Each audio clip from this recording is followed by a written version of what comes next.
a piece. Working, we serving the streets. About to go eight, going beast. Bang, bang, leave you sleep. Tick, tick, boom. Hard body, and not scaring nobody. You make me resort to wildin'. You must be blind by the diamonds. I didn't want it to be this way, but y'all won't need to try this, so it's no way around it. You the loudest one, it's going quiet. Rowdy, we get rowdy, rowdy. Rowdy, we get rowdy, rowdy. We be disturbing the peace. Working, we serving the streets.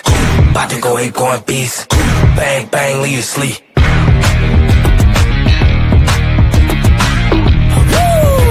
It's go, go, go, go, go, go, go time.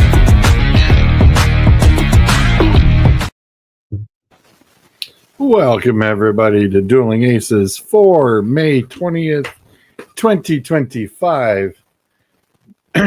Man, that circle really messes with me a little bit, doesn't it? To kick off the show, of course, with me as always is Sam. Don't push me. we will get in. We've got a couple of NFL topics to kick into tonight. There will be a couple of them. Listen, we'll get there. If you push me, I'm getting it banned, okay? I'm not dealing with this.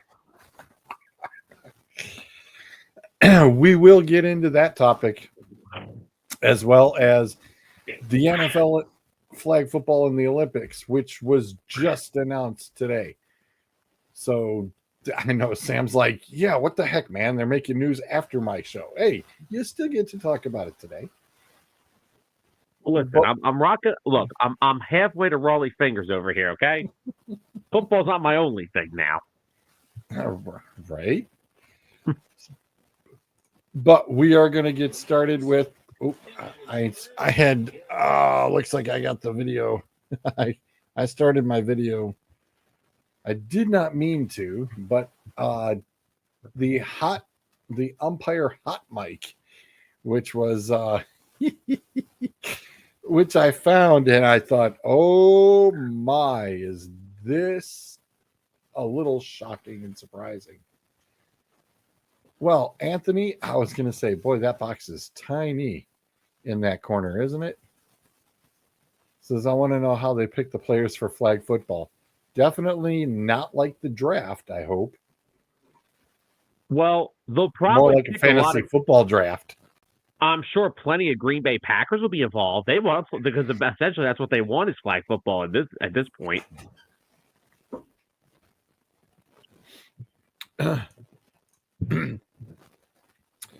All right, let me share screen. And I'm hoping the audio comes clear too for this. I definitely hope it does. Second and third. Here he comes, trying to score. Here's the throw. He dives. He's safe. See that tag right there was the After review, the call on the field is overturned. The runner is out. Minnesota retains. It's only 6-1. If the call is overturned at the end of 8, Red Sox ahead 6-1. Fucking saw that too. God damn it. Durant hits second and third. Here he comes, trying to score. And that was the umpire who was hot mic'd, cussing live on the air. Sam, your thoughts? That's the greatest thing I've ever seen. I purposely did not send it to you so I could present this tonight because it is one of the coolest things ever. Well, and he clearly admits, he goes, I was right there. Well, at least let's say one thing. Can we agree that when it came to challenging plays in the NFL, the greatest official for that was Ed Hockley? Yeah. Ed Hockley knew the fans that knew how to get under fans' skin.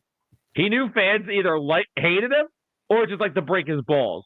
Like, my favorite mic'd up moment, now his weren't hot mics, he purposely did it. But Right. like, my favorite was the one year where he said, yes, there's actually penalties in the Pro Bowl, pass interference, defense.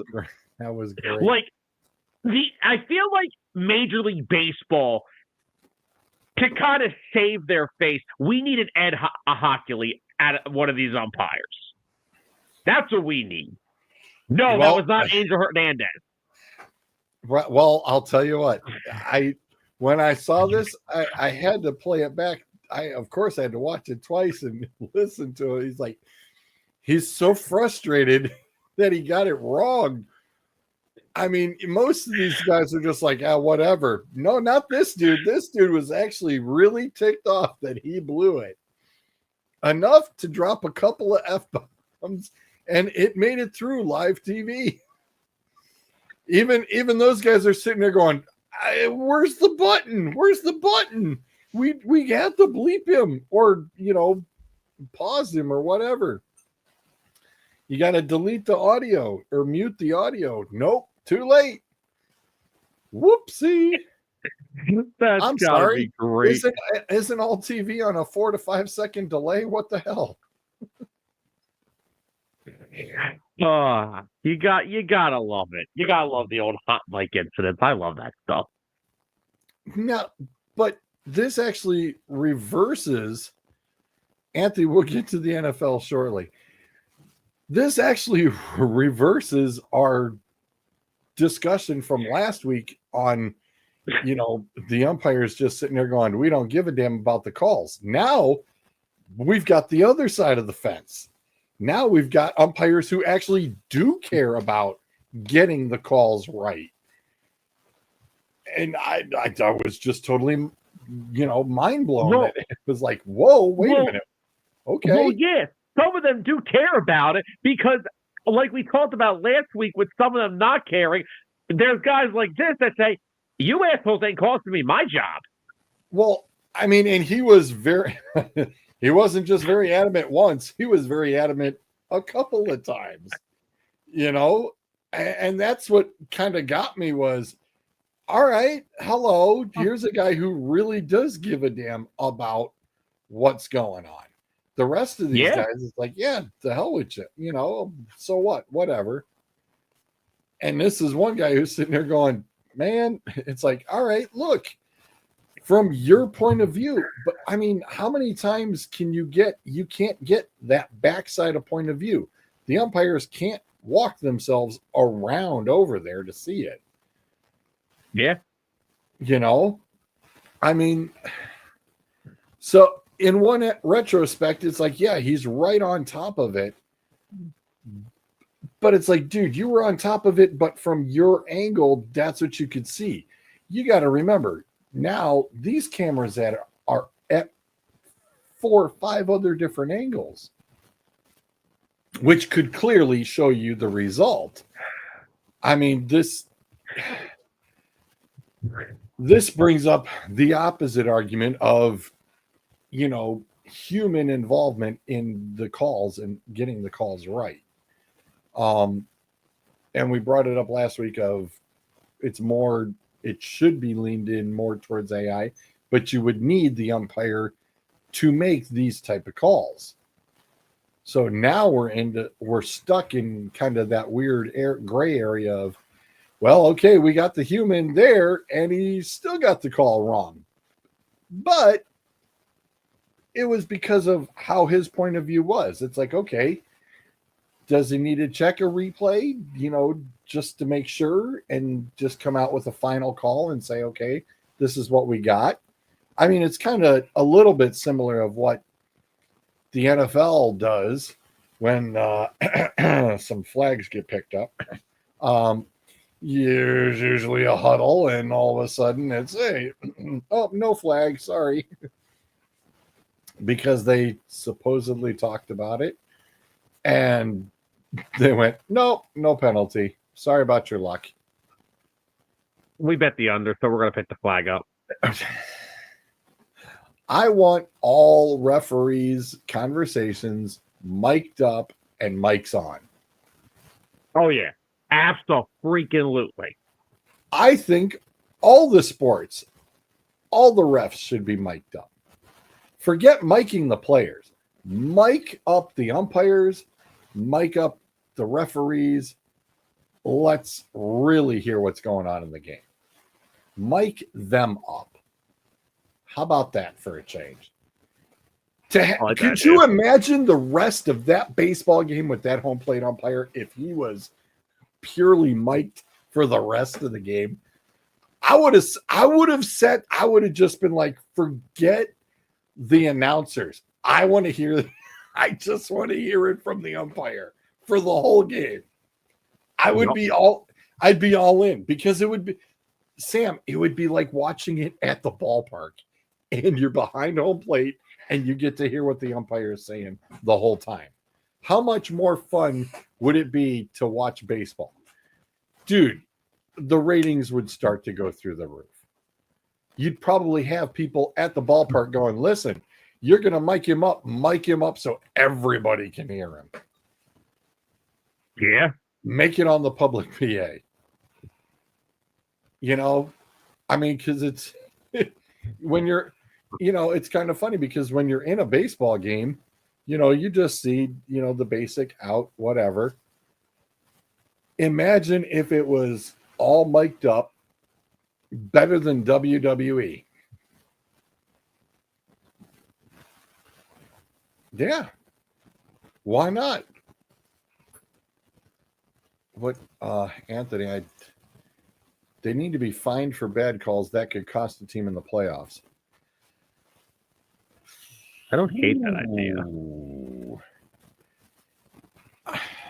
Well, I mean, in an instance like this where they went for a challenge like that, and because it was because of POV is going to be very detrimental as far as that goes.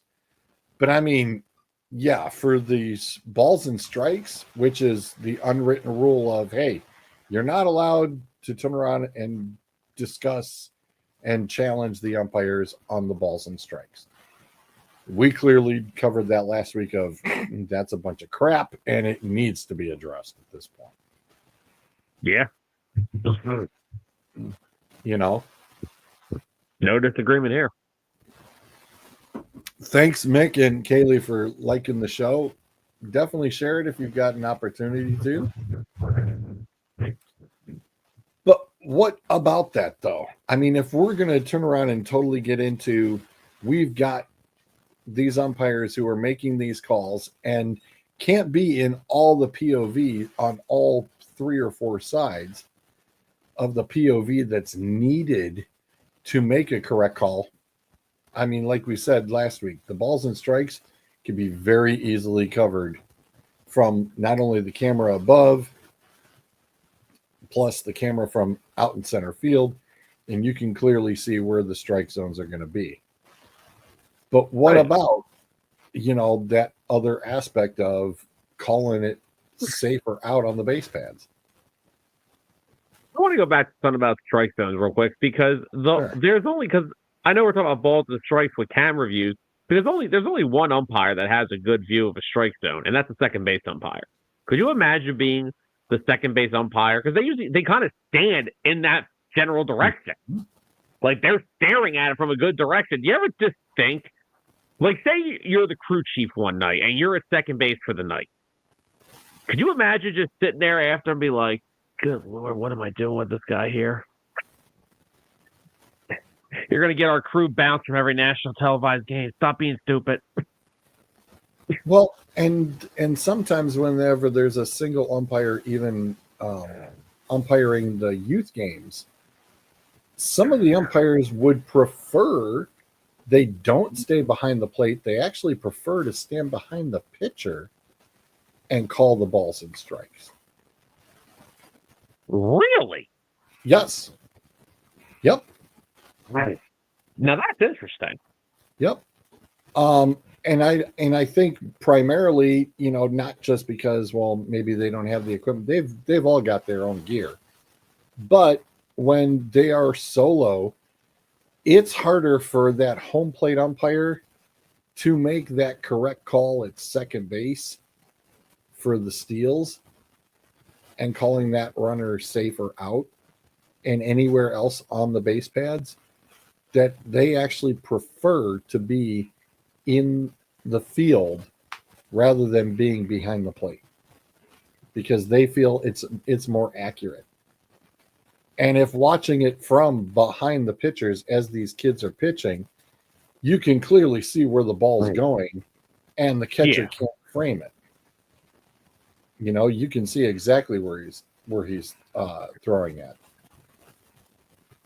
Yeah, because that's it's funny now. After we did the show last week, I vividly watched every Phillies game very close with this framing. Oh my god! Did I not say? They're It's literally like- the glove is on the ground and they're just bringing him up. Yeah, like they're catching it. They're trying to drag it like 3-4 inches at a time. Like, guys, you can't be that slick. And yet the ones that are strikes aren't the ones being called strikes. To make that make sense. I'm going to pop this up a little larger. Don't stand behind the pitcher. Don't standing behind the pitcher makes it more easy for you to get hit than standing at home. Ironically, not really. They kind of literally stand behind the kids. So I think they utilize them somewhat as a minor shield because the kid's got a glove. The kid's got a glove, and you're hoping he saves you. Kind of like behind home plate. The kid's in front of you. You got the catcher as a shield. He's got a glove. You're hoping he catches everything. Just walks up to the kid before the game. Hey, if a line drive comes this way, make sure you catch it. Yeah, please, and thank you. Other else, I'm not calling a strike for the whole night. I bet the over. Watch what happens. Bet the over. Oh my god! I bet the over. I bet the over on walks for the other team. Where is my other one? There was a very interesting one that came across. And this one is Mr. Tom Brady ends up at a card shop and he pulls a Caleb Williams autograph. Ooh. And here's that video. I think it's on card. So where's that card? And it's on card. And so who does he call? Caleb Williams. You sold one of your cards, autographed. That's a pretty good one, right? That's sick. It's going to be worth more or less after this coming season. That's what I want to know. All right, good. That's what I want to hear. So, Mr. Tom Brady giving Caleb Williams a little motivation for the year. He's like, hey, I just pulled your autograph card. Is it going to be worth more or less? He's got a really good new head coach. I'm going to say it definitely is going to be more. I know you guys dabbled with it a little last night, and we kind of went a little back and forth. The Dan Campbell coaching tree thing can now be a thing if Aaron Glenn and, Ben Johnson pull this off and elevate themselves to being very good coaches and have winning programs. Why not? Yeah. Well, first of all, there is nobody now. There's two sides to the Bears side of this, right? Nobody. Oh, yeah. Anthony, especially when they're this pretty with a Cooper DeJean PSA 10 prismatic rookie. Oh, can you not show? So pretty. Can you not shove that in my face right now? It's so pretty. PSA 10, awesome card. Awesome card. I'm sorry. You're good. Fun story before I get to my Bears thing. I actually had a card shop around the corner from my house.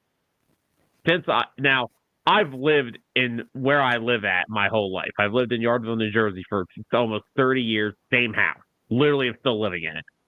There was a card shop around the corner from my house my entire life. I did not start collecting baseball cards until I was like a teenager. Okay. As soon as I get into the damn that hobby of collecting baseball cards, what happened? The freaking place closes. Oh. Yeah, brick and mortars for card shop. It's hard. It's a hard business because it's like the card business goes like the stock market. It goes up, it goes down. And for as long as it will keep going up, kind of like what it did during COVID, for example, COVID I still think it, unfortunately, it helped the card companies, but it killed the hobby. Oh yeah. Well, see, my thing was the guys were buying up everything. Oh yeah. They used to have this at the shop that was around my house. They had these little cardboard boxes of cards that they sold for $1. Because I was the the upper deck, the tops, all the I wanted to find cards of good baseball players. Yeah. That I used to purposely. I was probably like when this place closed, I was probably one of the 6 people that went to it.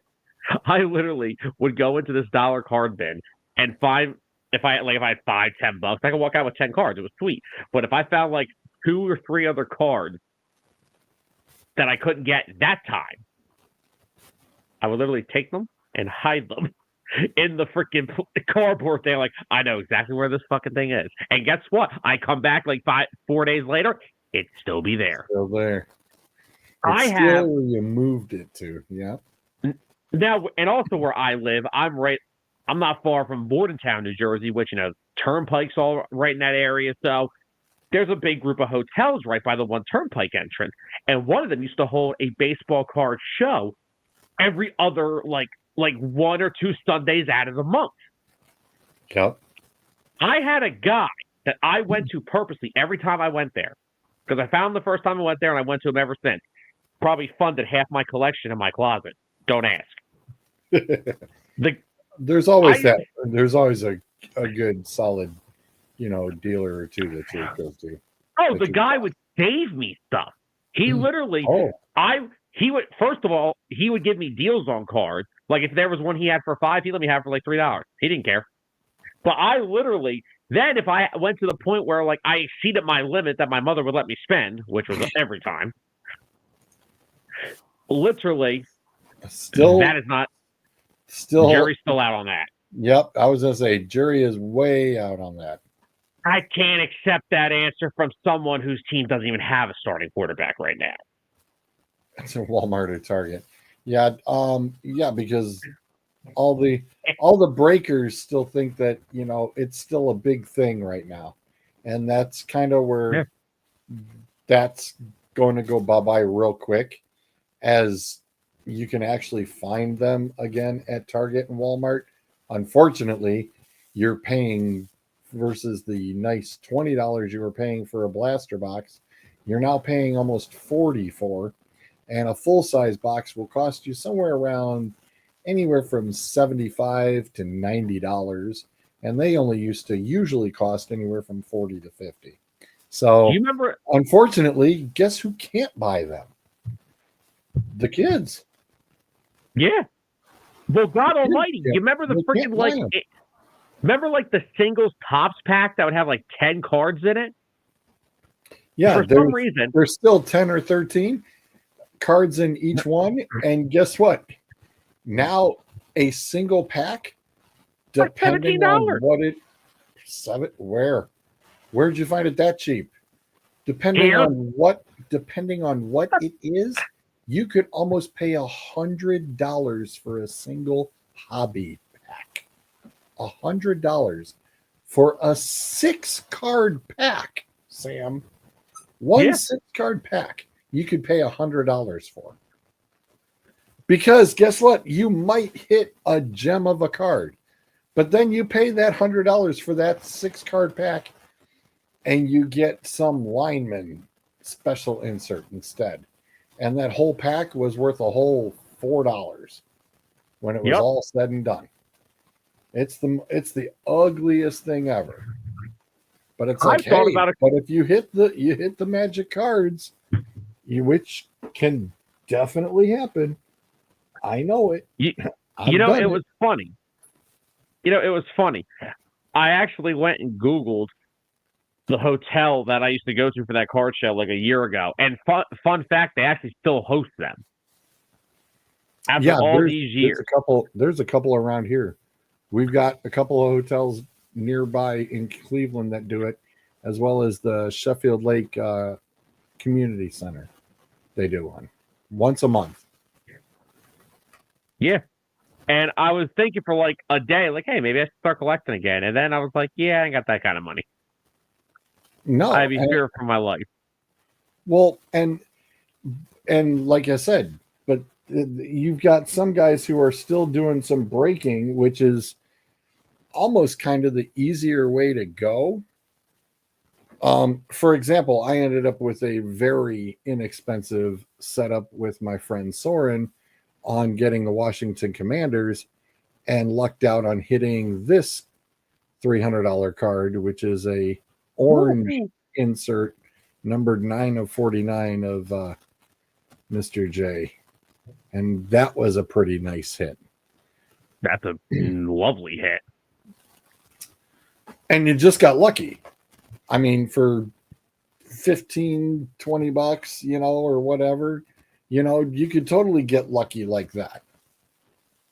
But then again, I mean, I've seen people literally spending, especially if the breaks are going, you know, say twice a week, maybe 3 times, they're spending literally $300 to $400 a week, if not in each break, just on different teams and different combinations, because they're trying to get the good cards. They want to get the hot rookie cards.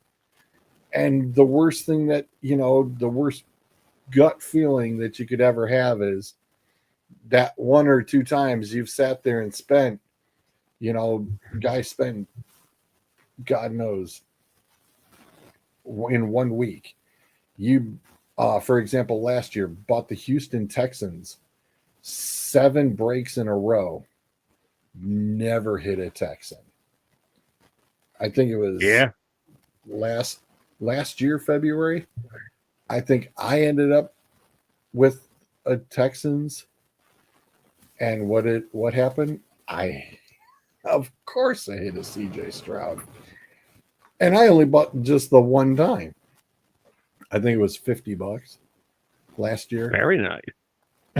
But I mean, and that's kind of the other crazy thing is you could end up buying, you know, even end up with like a low team and end up with a big old oversized downtown of Marvin Harrison Jr. and just got purely lucky. Pure lucky. For $10, Sam. Got the team and ended up with the 49ers and ended up with this Brock Purdy downtown. Ooh. Like I said, sometimes you don't have to turn around and always have the big hits, by the way.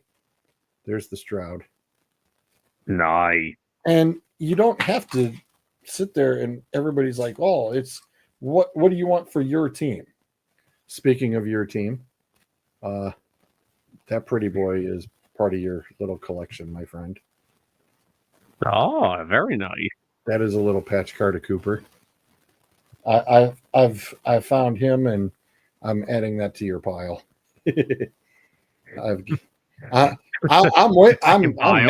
Now I'm waiting for you to come into town. Now I'm just going to wait for you to come into town because I just turn around and add it to the pile and give them all to you in a little box. Go, here you go. We'll save on the shipping.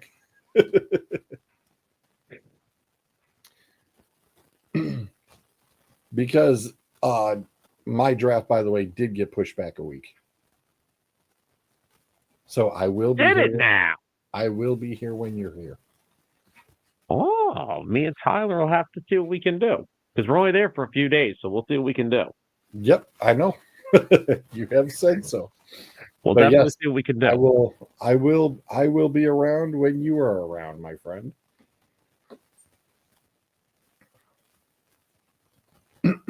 But anyways, so with Mr. Brady, kind of, it's kind of funny that, he gets in and opens up a box and what's this? You don't have your cards in a book. Yep. Anthony. Oh boy. Anthony. During COVID, Bryce and I went on a mission. That mission was the first year release of Mosaic. Anthony, that right there, my friend, is the first edition full set master base, as well as the 15 initial subsets. I will not turn around and divulge the cost or the worth, but there have been offers made to me for it, and they've been generous, but not generous enough after I contacted Beckett to inform them of what I had done and collected, and they went, "How did you do that?" Because nobody bothered to do it, and it took 6 guys and apparently a few calculators to turn around and come up with the actual value, and went, "Here you go, sir." And I said, "Please have it in writing and email it to me," which they have done so. So it's tons of fun. A card is rare if it's in a plastic case. Well, they're more rare. They're more rare when they're in the graded cases. They are very nice and very rare. The Jackson Smith and Jigba, let's see. Oh, the Puka Nakua in the gold. Sam hasn't seen that one yet. Ooh. Yeah. It's we got a couple. There's a CD Lamb. There's a CD Lamb. Even a Tank Dell Purple Shock. But I know I got a my new favorite is my dude Cooper DeJean here. Sam's still just like, keep it up and I'm coming to get it. Well, I don't even have to. I have people that live out there now. I'll just send them to your house. Touche. It'll be here in Touche. It'll be here in 3 days. It'll be here in 3 days. Don't worry. Yeah, they're going to be ending up in the safe here real soon. Don't you worry about it. Then you all just got to dig out and find the safe. But as one person always said, it's always the cards are only worth what someone is willing to pay you for them. That is the big kicker. Oh my God. It can be worth thousands of dollars, but you got to find the person investor that wants to buy said piece of paper with a picture on it for the thousands of dollars. And in my case, it was a little piece of paper with picture on front, statistics on the back. Yes. I got a good one for you.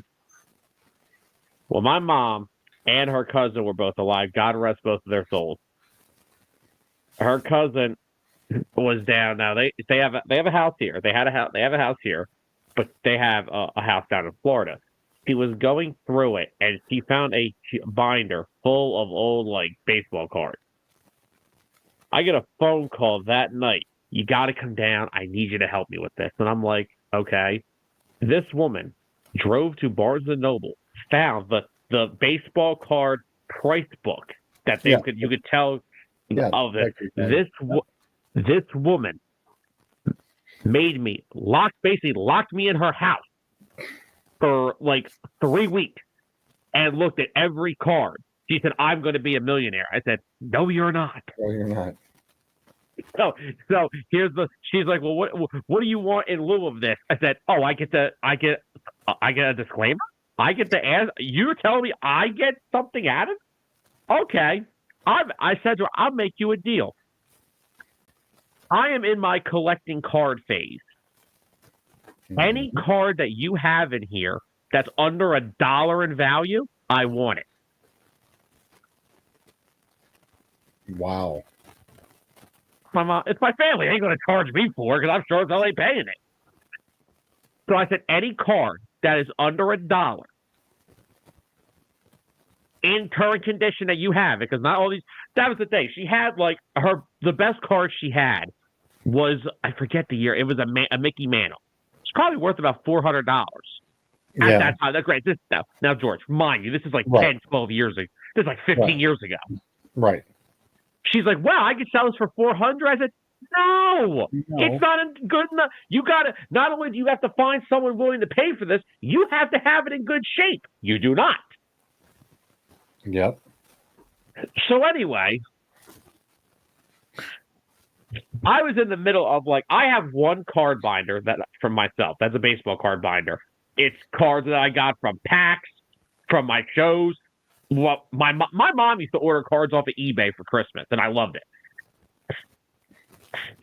She got me a 1968 Roberto Clemente in mint condition. Don't ask me how she possibly did that.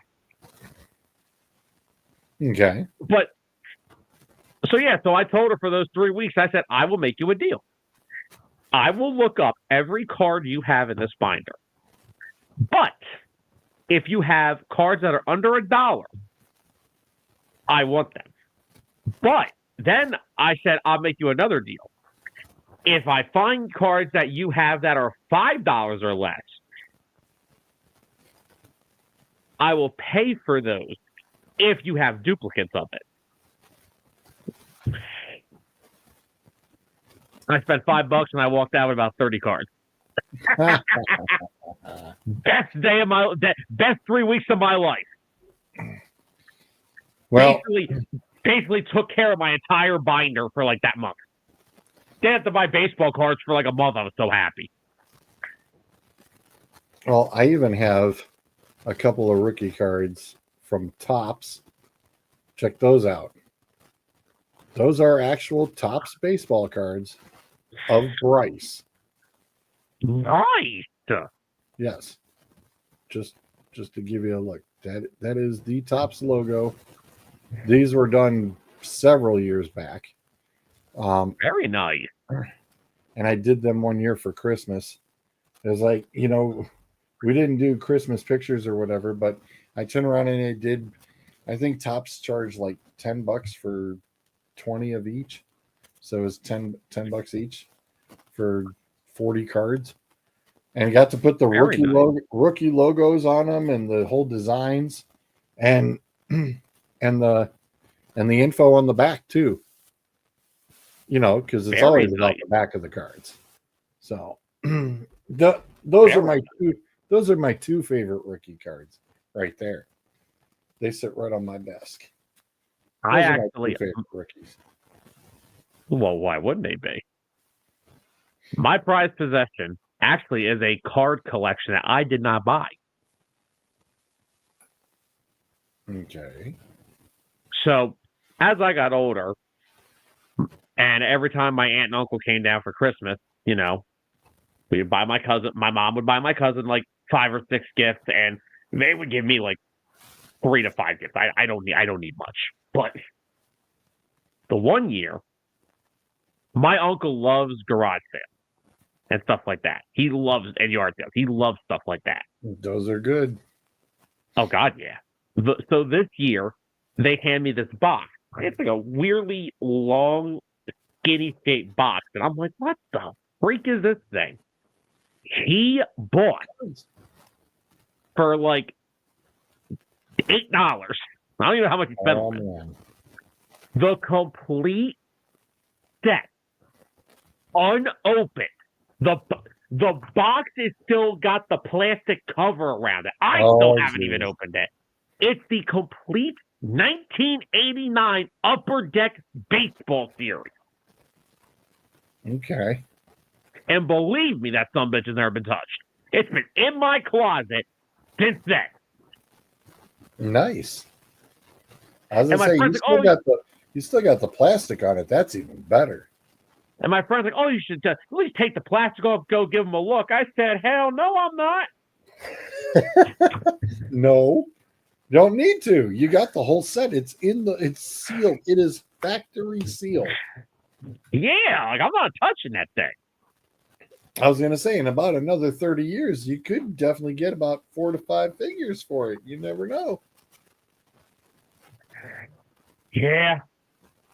Yeah, because but like I said, my prized possession is my wife. I have a wife binder. It's probably like maybe another show we do, or if we ever want to do a really good card conversation, we can always do another one of one. We can always do one of these for those. But of course, I mean that's why the show is named what it's named. Because we're kind of, you and I are different card collectors. You like the patch one, stuff like that. I was just the typical. The statistic cards. I like the cards with the stats on the back. That's what I like to collect. I was a nut for them my whole life. So we're kind of like we're in like a little different zones of card collecting, but that's what's cool about it because you get to share those stories. So yeah, maybe one day we should do a one of one, and I'll bring out the goat. I'll bring out the goat. I'll have to dig up.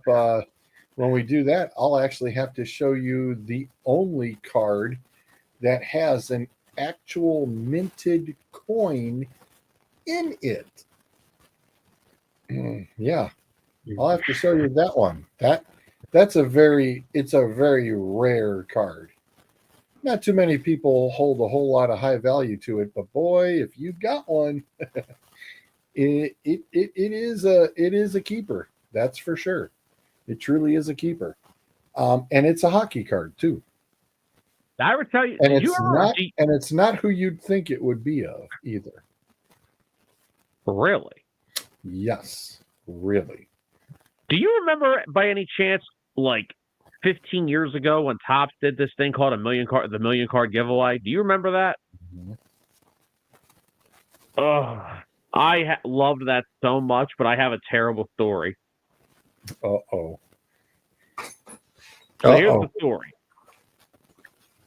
So, of course, Topps came out with that whole million card thing. They're like, we're putting code cards in each pack. There's a website for the cards. You type in the code, you unlock the card. And remember, like, when you cashed out, all you had to pay for was shipping. Yep. I remember you could trade with people on the website. I traded a bunch of cards.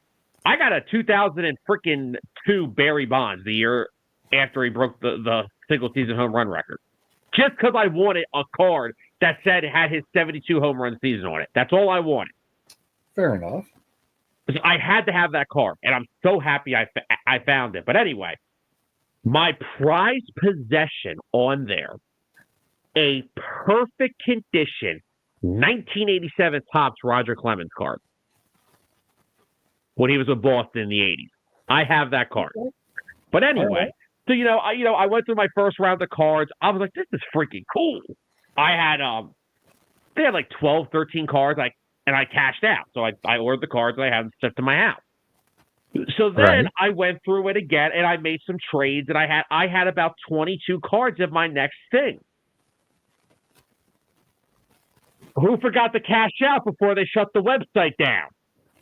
Ooh. Broken hearted. Oh. Now, luckily, my second batch, there were probably about 7 more cards than I had in the first one. I will say I was hurt, but there was nothing I was like, I didn't lose much. But I'm still depressed about it to this day. I'm still depressed about it. Well, for much as you're baseball collecting, that card should look familiar to you. Don't make me pull out the binder now, man. It's in my closet. I got a bunch of crap on it. Don't make me do it now. Now the funny thing is Bryce thought these were pretty cool. That is Prism released this. I believe this is last year's. Because nice. he's watched a few. Bryce has watched a few documentaries on Nolan Ryan, and has become a pretty big fan of his. Who wouldn't? So he's doing, he's doing his due diligence of learning more about the game and the history about the game, which I think is very cool. That's what I did. So it's a lot of fun to turn around and see him, muddle through and looking for a couple of cards here and there. And he's got his favorites, and be sitting there going, well, I like this one and that one, and he's into a couple of teams. Of course, primarily we know he's got a lot of Russell Wilson and a lot of different Seahawks cards, as well as I.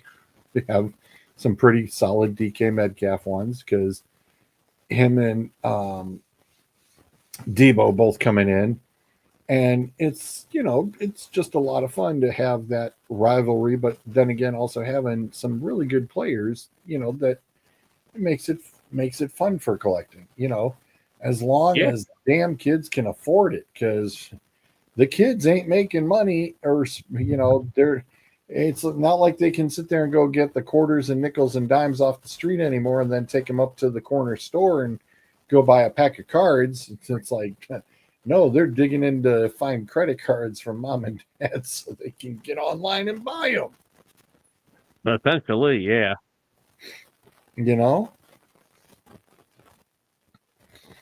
I mean, here's one of these, and then somebody's come up with this weird idea called Jersey Fusion. And what they've done is they've taken a card. You can see this, Sam. They have taken a baseball card plus a swatch and fused it all together. And my goodness, it is a game-used patch off of the player's jersey. Okay. And it's confirmed. They've got the little QR code and everything else. And what they've done is they've kind of done like a whole 3D thing to it and to the original baseball card and made it more of what, I showed you earlier of the Cooper DeJean patch card inside of it. And they went with doing it on the outside of it. Holy Now, crap. And here's a funny story about those, is that those patch cards, unless it says that it was game used from that person, that little piece of patch that's in this card, it does tell you eventually, because a few guys have torn apart a Brock Purdy one. And whose jersey pieces names did they find attached to the back of the felt of the card when they stripped it and ripped it totally open? Just take a guess. I don't even know. Fred Warner. Fred Warner's jersey cut up to be on a Brock Purdy football card. Up the value. And ups the value of what? Fred Warner's jersey? Probably more than Brock Purdy. Need to be on Pawn Stars. Anthony. All right, hold on. I've been in this business since what? My buddy Tommy took me to my first card show in '91, and I spent $5 on my first pack and pulled an artist-proof Brett Favre that I ended up selling at that show for $200 within 10 minutes of being there. I think I know the one-of-one episode that I think I know the name for it already. I think Anthony's gave me an idea. Oh. I'm not going to say it on the show. We got to let the people anticipate it, man. Come on. We'll keep the people on pins and needles. Got to keep the people on their toes. You want me to give all my secrets away? Am I nuts? Fair enough. But no, the other thing was when I was collecting when I first started collecting, of course, it was like 2007, 2008. So I had packs from like 06, 05. Sure. There was actually this brand. It was called Throwback Baseball. They would sell plastic cases with all jumbled up years of cards. It would be cards from 02, 07, 98. You would get all different types of cards in this stuff. So they were pre-sorted, basically. Oh, yeah. Well, yeah, they were pre-sorted, but still, it was I'd rather have bought those than bought the up-to-year Topps packs or Upper Decks. I used to love that stuff. So basically, I had a bunch of newer cards, and I had a friend, and like, this is what the world this day is ruining for kids. When I was in middle school, I had two friends that also had baseball cards and that we collected. Mm-hmm. And we each had cards the other didn't. We used to bring a rubber banded stack of cards about this. Mine was this freaking, that was how big my freaking stack of cards was. I had a lot. We used to trade. Yeah, that's it was a cool. I had been freaking, I went to Target and spent like, if my grandfather was still alive, he'd strangle me for the amount of money that I spent on baseball cards. But I used to buy these packs, those random packs. I was hunting. I didn't care what year. I wanted a Tino Martinez Yankees card forever. Okay. I just could never find one. I found Paul O'Neill, but I couldn't find Tino freaking Martinez for some reason. I was hunting this son of a... Now, this was before I realized I could have probably just bought one off of eBay for like $2. But yeah, I was going to say, eBay was around, right? But that ruins the fun for me. I don't like having to go to eBay. That's when if you wanted like a 1970s card, that's when you send my mom. That's what I sent mom for that. Anything from 98 on, I got. Anything but from 97 to 1970, you were young, you were alive, you're a dinosaur, go order me it. Anyway, but still. I'm going off the tracks here. But, so. Yeah, what do you expect? That is also true. Mm-hmm. So my buddy was like, I've got like 3 or 4 Tino Martinez cards, and I'm like, that is true. I was never a Pokemon card guy. Never was. Actually, Bryce's friends were heavy into it, and Bryce I'd get him some of the packs and stuff for it, and I think we actually played the game once or twice, and outside of that, he just tucked the cards into his Pokemon binder, and that's it. He just bought them and just collected them.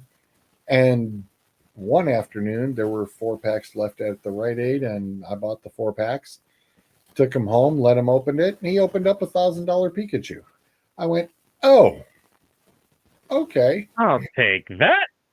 No, I went, we'll give him a top loader, and here you go. It's right. Around. It's somewhere around. But it's like, and they're like, oh, well, if it's a perfect 10 card, and I do have said tools for grading, and I did turn around and validate that, yeah, that damn thing is pretty much just about, I think I've barely even seen just a fraction hairs going for it. It definitely come across as a 10. And I was just like, you've got to be kidding me. How the heck does the kid get that lucky? But he's not really been quote unquote into it, but he collected it for a little while. It was kind of like a phase thing. And it's kind of like now, he's into some of the basketball guys, and it's like, yeah, okay. I think for his birthday, he got a Wembenyama. Oh man, I can't even pronounce Wemby's last name there. The kid from the Spurs. Wembenyama. Yeah. He got a what is that? He left it. He left it here on the desk with me. I was like, "Oh, you don't want to do that." Big mistake. Check out that bad boy. That is a PSA 9 red. That's impressive. Of Wemby's rookie. I was like, that is a beautiful card. beautiful. I was like, man, somebody knows my kid pretty damn well. And of course, he likes these guys. He's got his favorites, and he collects them. And, oh yeah. It's like, all right, here you go. Have fun. I may have to think. If when we ever do that 101, I may have to bring out the basketball card one too, because I got a hefty collection of that. I started collecting that later. I think one night, my mom ordered. I had her order me. No joke. One night, 40 cards off of eBay that I found that I wanted. They were cheap. Okay. I'm insane. But, No, but yeah, so you can get a lot of, like one of the kids asked me, they said, do you own a 1 of 1 card? And I said, well, yeah. I mean, hello. A, it's me, and B, duh. But no, yeah. And I said, yeah, it is actually one of the Anthony Munoz Galaxy version of cards. I don't know which one I've got, but on the back, it does say it's a 1 of 1. I also have a few, which I think is super cool, numbered 1 of certain cards. Yeah. It's like 1 out of, like the Javonte Williams red, for example, I got 2 years ago. It's 1 of 175. Having the first print, quote unquote, card is pretty cool. I have. You remember back when Topps did the opening day series? Yes. Well, back in the winter of 2009, after the Phillies lost the World Series to the Yankees, I think as Guardians and Phillies fans, we can all agree, fuck the Yankees. But anyway. Yes. Yeah. I still haven't gotten over that to this day. But anyway, Nobody in the winter of 2009, the Phillies made a trade with the Blue Jays to acquire Roy Halladay, who now this is kind of an off-topic thing. My first favorite pitcher to watch pitch in baseball was Tim Lincecum. Oh, yes. Until I saw Roy Halladay. I loved watching Halladay pitch, even before he was a Philly. But so anyway, Halladay in Toronto wore number 32. But when he came to Philly, he couldn't wear 32 because 32 was worn by Steve Carlton, and the Phillies have retired number 32 but by then. Topps did not realize it and misprinted, I forget how many, a certain amount of Roy Halladay cards in a Phillies uniform for the opening day series with the number 32. Whoops. And guess who got one? And guess who opened an opening day pack one year and pulled one before they realized their mistake? Whoopsie. I'll take that. Thank you very much. But no, and then to my other story, but I was saying with my friend and I, we were talking, like I said, he said, I have 14 Martinez cards. I'm like, really? So I said, what do you want for one? Right. He's like, you have a duplicate of Alex Rodriguez? And I'm like, are you shitting me? This is 2010. Are you kidding me? Yeah, I'm sure it is somewhere. He's like, do you have the card of the year where he hit 50 home runs? My response was, which time? I was going to say, right? Well, he said he wanted his 08 card, so he had the 07 year with the Yankees where he hit the 54 homers and drove in 130 runs. I said, dude, I have 3 of them. He's like, can we trade? I said, can we? I'm about to call my mom and tell her to bring the cards to me now. But yeah, like that's what we did. Like when we would finish our one class in middle school, our teacher was so cool. She was like, you guys are done early. You got 20, 25 minutes. Go sit and bullshit for a little. We used to trade cards in the back of the classroom. The coolest stuff ever. I used to love doing that stuff. Now, here's the funny thing is, when you go and you're checking through people, there's a couple of places around that will have dollar box, $5 box, $10 box, and you're going through cards and you're finding them. And I was sitting there and I'm going through this box, and there's this thick damn card. I can see it, from the top. And I go flipping through and I'm looking at it and I'm going, you seriously only want $2 for this card? And the guy's like, yeah, it's a no-name dude. Okay. He's kicking himself. I'm sure the guy is kicking himself because he's probably like, did I really sell that card? I don't think I sold that card. I don't really think I sold the Gavin Williams, number 75 out of 99, autographed with the Williams patch, because, yes, that's his name. What $2. $2. I was like, wow, for a no-name guy, I mean, that's kind of like that other, what was it one I showed you before, that Clemens kid? Yeah. Right? What was that Clemens believe kid? so. Right? He's the son of Mr. Clemens, right? That kid, right? Yep. Yeah, and people are just like, yeah, baseball rookie cards, oh, these guys ain't worth nothing. Well, a friend of mine kind of gave me a Mr. Batty PSA 10 autographed rookie card years ago, and I still got it. And Mr. Batty turned out to be kind of a big deal. It's kind of why with baseball cards, you have to be patient. And that's kind of the thing that these guys just don't get. Like Dave said earlier, Caleb Williams is a bust.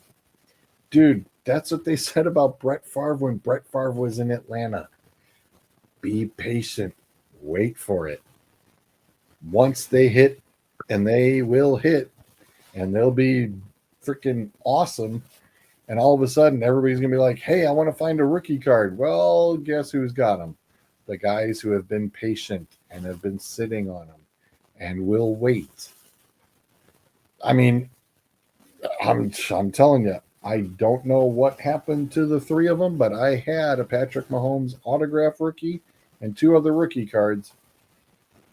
And I'm pretty darn sure I may have been stupid and sold them at a trade show or something, not thinking about it, but I done did, and against my better judgment. So it was like only the second time I've done that stunt. And it's like, damn it, shucks. Oh well, is what it is. But hey, Joe, it'll happen. You know how every week we have Zolt's fill in the blank? Yes, sir. Looking forward I think we're going to start. I think we're going to have some, including Sam's top 10s. I'm sending you another top 10 list. Oh, hello. Oh. So last week, of course, we did the top 10 defensive coordinators in college football, which we easily could agree was terrible. Oh. Ooh, yeah, that was brutal. Check your messenger. I just sent you another one because you want to share screen it. I was gonna say, boy, that one was ugly. Like I said, Jim Knowles #1 without a doubt. Tom Allen, he has to be #2 because I can't trust the rest of that list except for Georgia's defensive coordinator. I don't know what I forget. I don't know what they were doing. But yeah, pull the one up I just sent you. We'll talk about this for a minute because this is juicy. It's not. We are not DA after dark yet. I gotta wait. Just an FYI, just kind of piggyback a little bit since Dave was here. Redline Network is now affiliated with the Crushers and are giving away a family 4-pack for next week, Tuesday, the 27th. You will need to listen Saturday morning to Unscripted with Adam and Dave on Facebook and YouTube. Check them out on the Red Line Network. If you want 4 tickets to next Tuesday's Crushers game, a family 4-pack for free, you need to listen to them Saturday morning at 10 a.m. FYI. All right. And apparently they will have giveaways almost weekly. Well, first off, I think you should get just for having to listen to Adam talk alone, you should get the damn tickets for free. Wow. Oh. Ouch. He knows. Adam knows I love him. Adam will jump in one day. He'll be here. He'll be in one day to do it. Whoa. Look what I found. We have done now. Before I share this on Steam, we have done this on one of the previous podcasts that we also turned around and did called The Perfect 10, also available on Facebook and YouTube, with Adam, Clint, Gail, and I.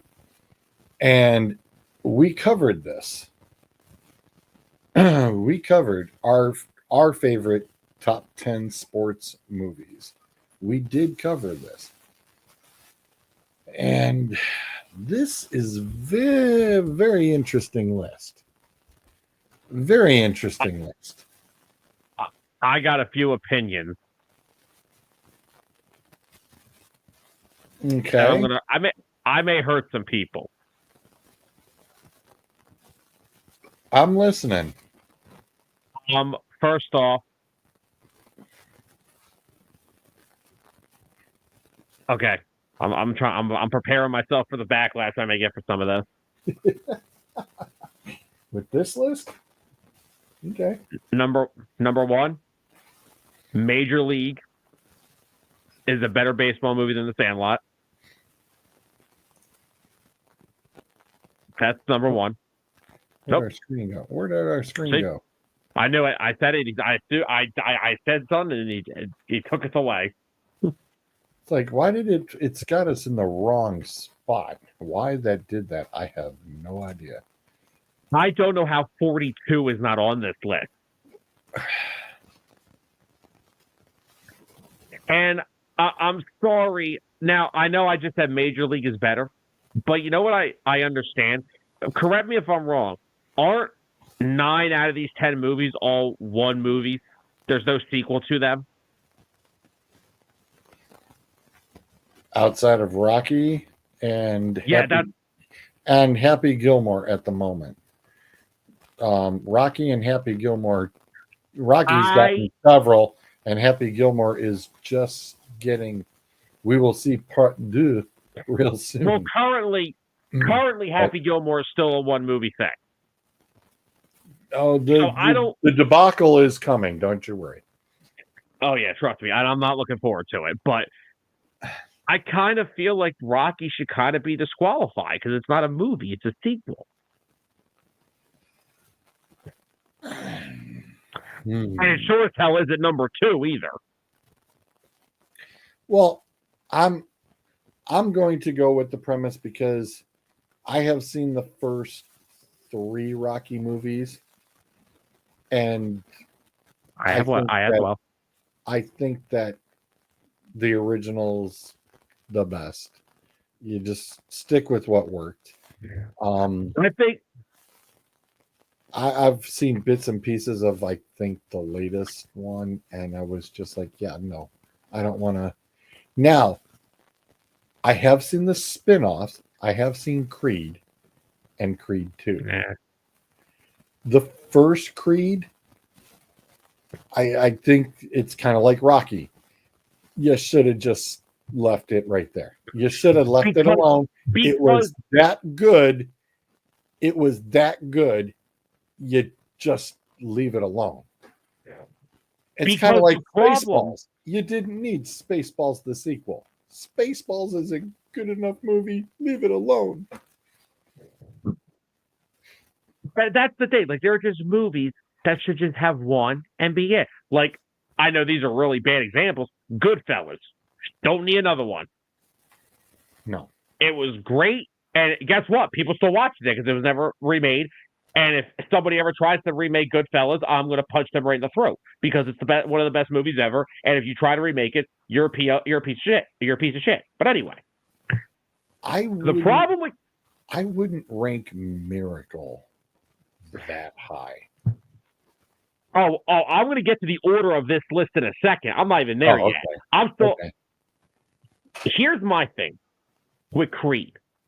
Like you said, the reason I hate the Creed sequel, they are literally just spinning off of Rocky's ideas. Oh, Ivan Drago has a son.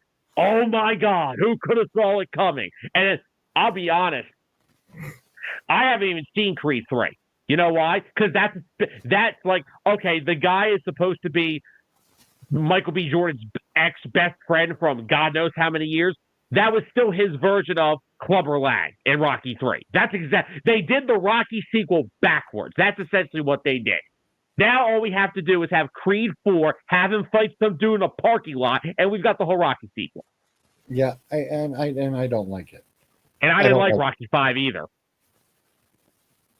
Like I said, it's they're as boring as Friday the 13th. Oh my. George, we're not on Friday the 13th. We're on Friday the 50th at this freaking point. Jason Voorhees has arthritis running after these damn kids now.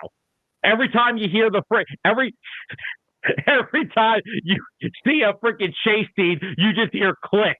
As in, here is Jason's arthritic knees running after these kids. Click, click, click, click, click.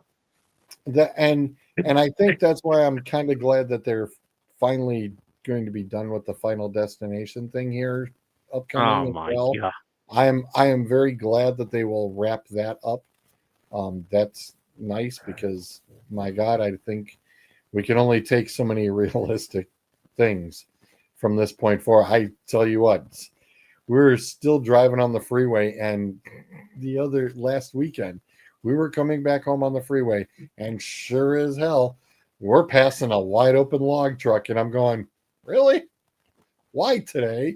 Why of all days today? Here we are. There's a log truck, and I'm like, of all the days, going to hit the gas and pass on the left. Yes, sir. We're getting the hell out of here.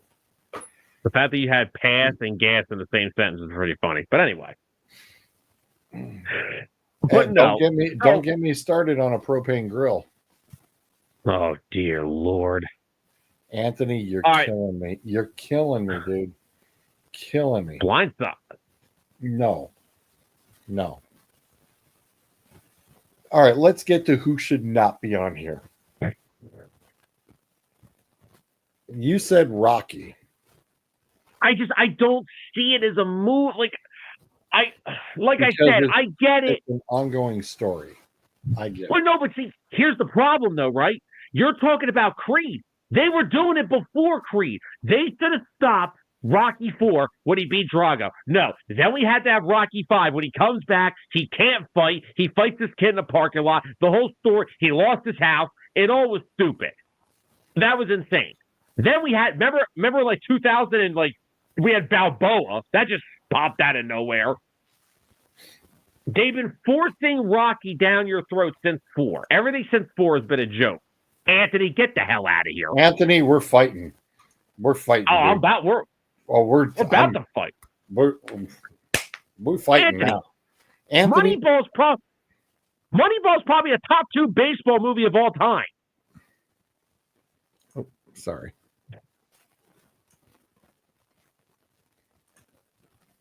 And no, you know why it is? Because it's literally it teaches you the philosophy of how the Oakland A's were good in those early 2000s. And you found out the history of the theme of Moneyball. Yeah, get the hell out of here. Moneyball should probably be higher, honestly. Probably a little higher than 4. I don't mind Rocky being on it because, all right, boxing is like a sport. I get that. I have no issue with boxing. I have no issue with Rocky being on there. I just don't think it's number 2. Now, if they're being specific and saying Rocky 1, okay, I'll give you a pass a little bit, but I still don't agree with it being 2. I think Field of Dreams is fine where it is. Moneyball's fine. I'll be 100% honest. I'll be 100% on this. I've never seen Miracle. I'll be completely honest. Anthony, there's your invitation. Get on in here. Come on. Oh, Come on in. shit. Come on Oh, in. shit. There's your invite. I posted it right in the YouTube link. There's your invite, my friend. Come on in. Let's debate. This is what DA is built for. Anthony pissed me off enough last night. You're gonna maybe debate him on this now? Come on in, dude. Come on in. Anthony, there's your invite. There's the link. I've got it right here. Once I see you pop in the green room, I will bring you right on in. Come on in. There's an open invitation for you, my friend. But yeah, Miracle. I'll never. He said, "I'm starting drama. I haven't seen Moneyball." Oh.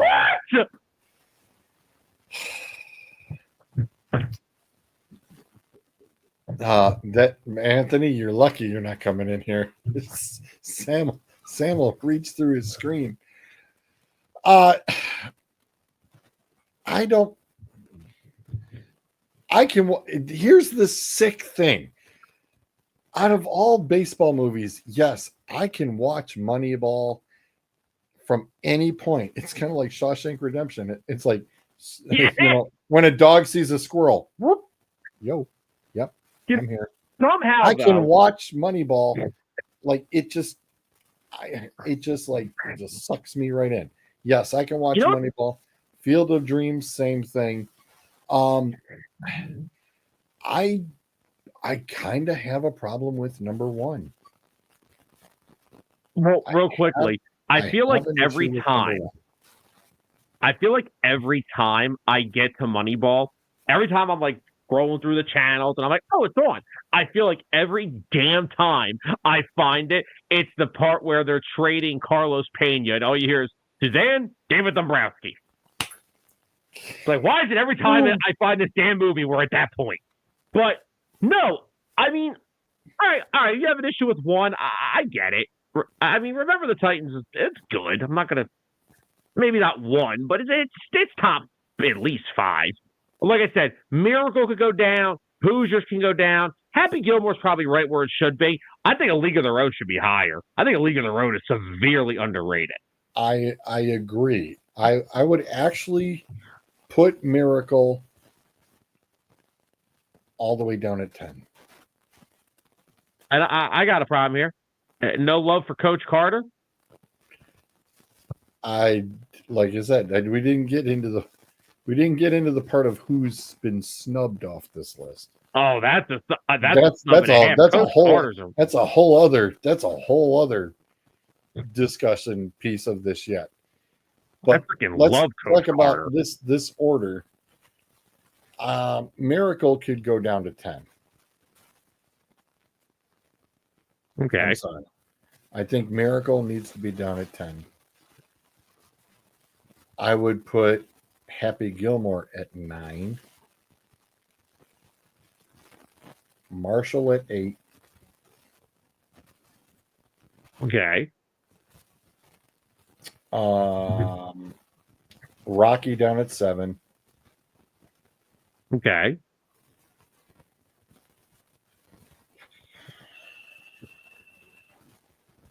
Hoosiers, I think, is in the right spot at 6. Yeah, I know good Hoosiers being there. That's fine. I think that's in the right spot. Okay. That leaves me Marshall at 5. Okay. Remember the Titans would be 4. And then I've got Moneyball, Field of Dreams, A League of Their Own would be 1. I got one that I was introduced to on HBO Max that I think is a pretty good damn sports movie. I mean, it's not a good story, but it's good. What's that? What about Paterno? For Any Given Sunday? No, the movie Paterno that explains the whole freaking the whole sorry. Penn State thing. Oh, It's really. Have you ever seen it? no, I had not. Go watch it. Al Pacino plays Joe Paterno. It's great. It's really good. Yeah. I was really going to say, when you said Paterno, and I would remember Pacino played Paterno.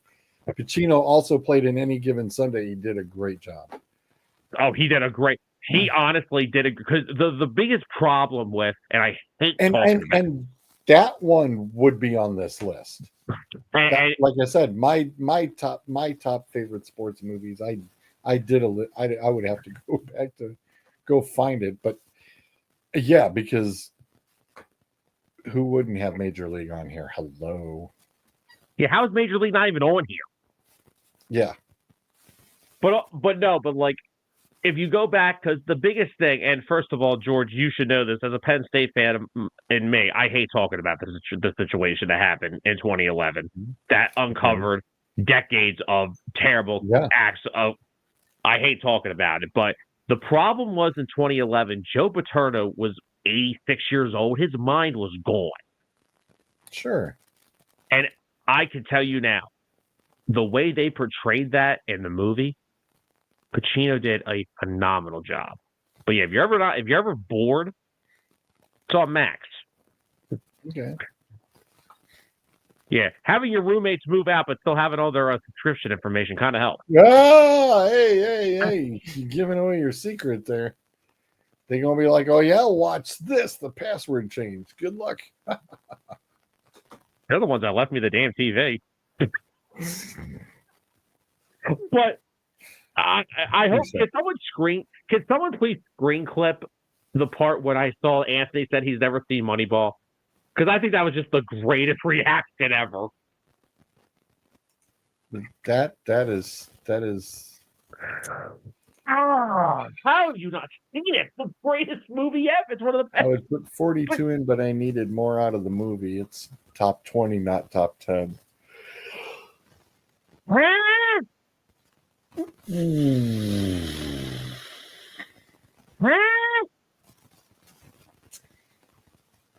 do you need?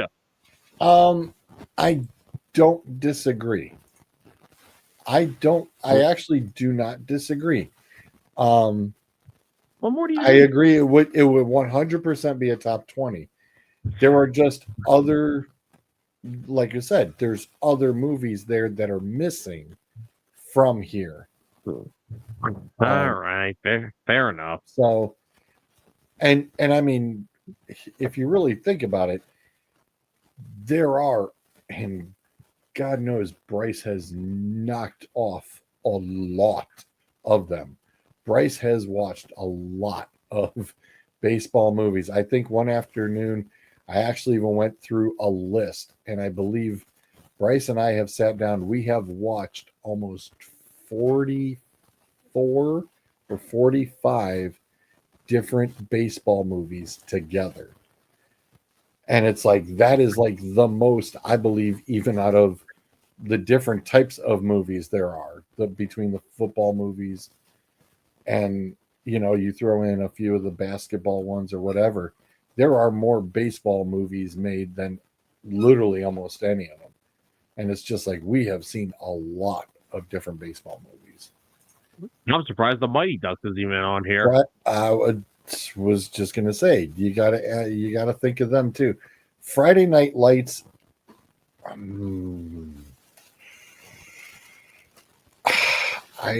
I'm trying to remember if Adam might have had it on his list, but it did not make mine and Clint's. Like I said, that's kind of the neat thing about the Perfect 10 is there were 4 of us, and being that we were doing sports movie, it was really wild to see on how many we didn't have that duplicated each other, or some of them we had ranked differently. It was very unique. It would be in my top 10, but if it's not in like another top 10, I would understand. Can I get an honorable mention for draft day?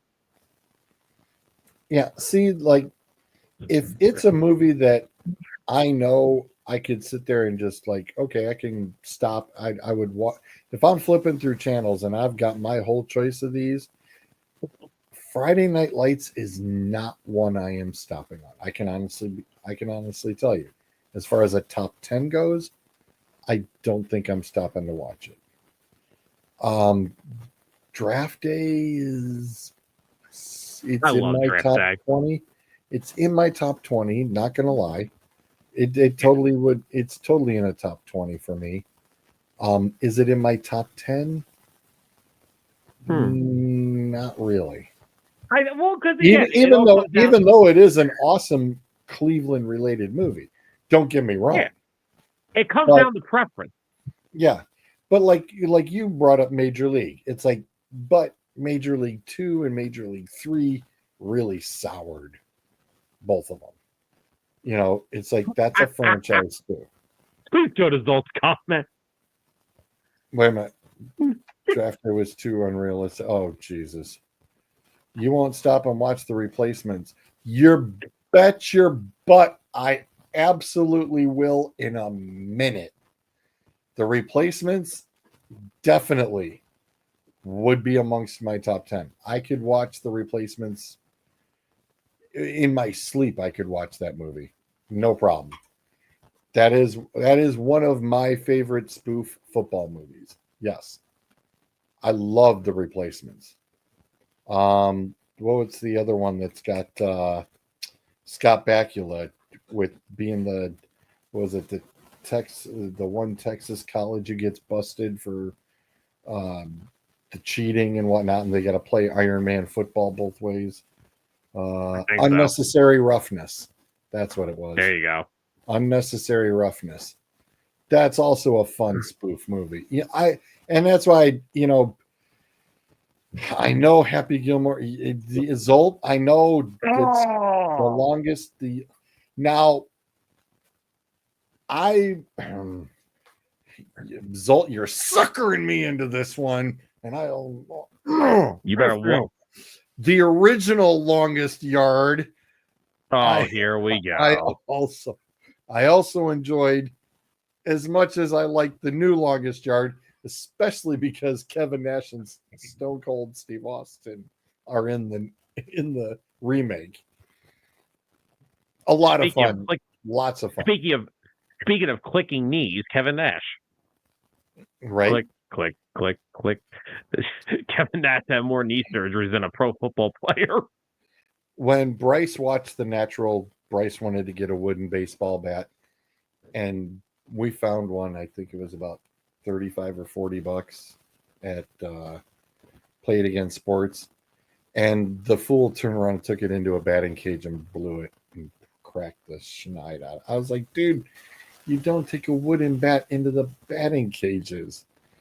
I was like, that was more of a big freaking waste. I was like, no, dude, no. Why would you take a wooden bat to get beat up by rubber freaking busting balls?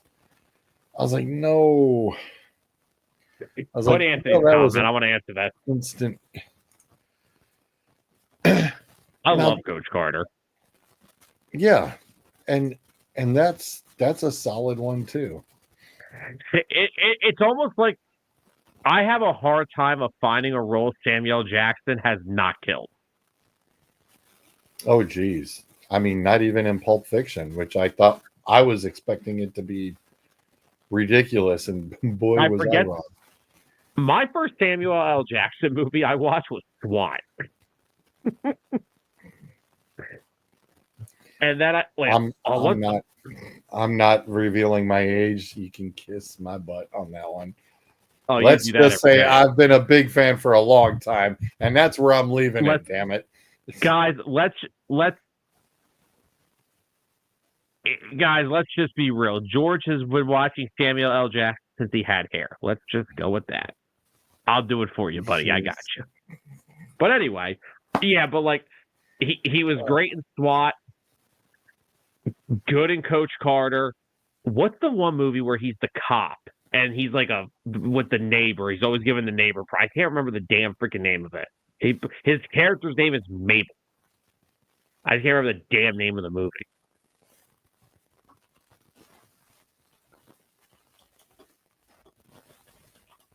Oh wait, Anthony, is it Invincible? Oh, that's a good one. Oh, Wow, by the way, really? Really? Zoe, Sorry, no, that's too far back. I Zoe, wasn't there when rem- movies were being created. KMA, okay? no, Zoe, KMA. Zoe. He You was got to alive remember, back. Jackson started doing movies in 72. I was born in 73. So, Yes, but back when you were young, they were still called moving picture shows. oh, whatever. Whatever. Oh God. I think this is the only reason Zolt likes No, having me here is because I get to I was help him gonna say, torture you. the first time I think I remember seeing Jackson was in Coming to America. Probably. It's probably going to be the first one. And then Goodfellas. Did you ever see Hustle, the Netflix Adam Sandler movie? I don't think so. It's about him being a scout for the Sixers. It's pretty solid, actually. I wouldn't put it in my top 10. It's not my top 10. I'm just saying it's pretty solid. I don't know if anyone knows who Willie Hernan Gomez was. He used to be a center for the Knicks, but his brother is actually in the movie. Pretty solid.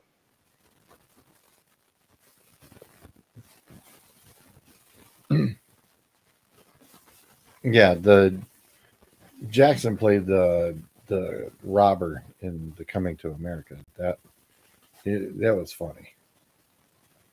It was like not much, not a humongous part, but I mean, it's still funny. Man, he's always going to be known as the GOAT, as Mace Windu. Yeah, and the only Jedi with the purple lightsaber. Which Brought in a whole new aspect to George Lucas's going. Well, how does he get purple, George? George's got to come up with a backstory for it. Ta-da. Well, fun fact, actually, there is no confirmed release date, but the next Star Wars movie that is involved with where we left off with the Skywalker saga is actually going to be called The New Jedi Order. I had heard that. Now hold on. There are other Star Wars movies that are a little closer to production that are not about that. But as a person who is a Jedi Order Nimrod over here, I love the Jedis. Jedis are my favorite thing about Star Wars. Attack of the Clones, favorite one when they're all in that big ass arena fighting all the droids. Love that shit. Revenge of the Sith. Vader, kiss my ass. You ruined my childhood, bud. Well, you know what? The funny thing is I would like to go to Skywalker Ranch and sit there with George and go, all right, throw in the 4-hour release of Revenge of the Sith for me, please and thank you. You know, it's funny. Did you see that they put Revenge? 4-hour release. That was the original pre-cut, and he has a copy of it. Well, did you see that they just had Revenge of the Sith back in theaters a little bit ago? Yes, because it's the 20th or 25th anniversary. Somebody took a video of them watching the theater of the scene with the younglings. Oh, and when God. they say Master Skywalker, what are we going to do? And he puts his lightsaber out and he just started laughing and cheering like, what the hell is wrong with you guys? Now, I saw a video where they all turned around and everybody brought lightsabers and everything to the theater. And I have two replica lightsabers, actually. What's that? I have 2 replica lightsabers. We will have an off-air conversation of lightsaber collections because Bryce has one very impressive collection. All right, so let me ask you this one: am I the only one that has a favorite Jedi?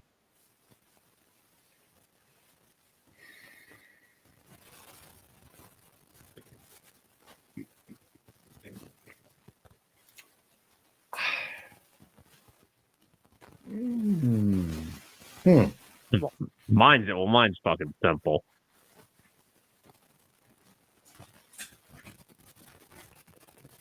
See, on mine.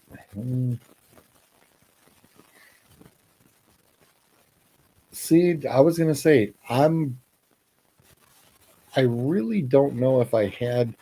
I mean, Vader was a pretty cool character, but I mean, as far as getting even all of the, if it took all 9, I liked Qui-Gon. I think that I was kind of ticked off at the end of that movie when he had to eat it. I was like, really? Come on.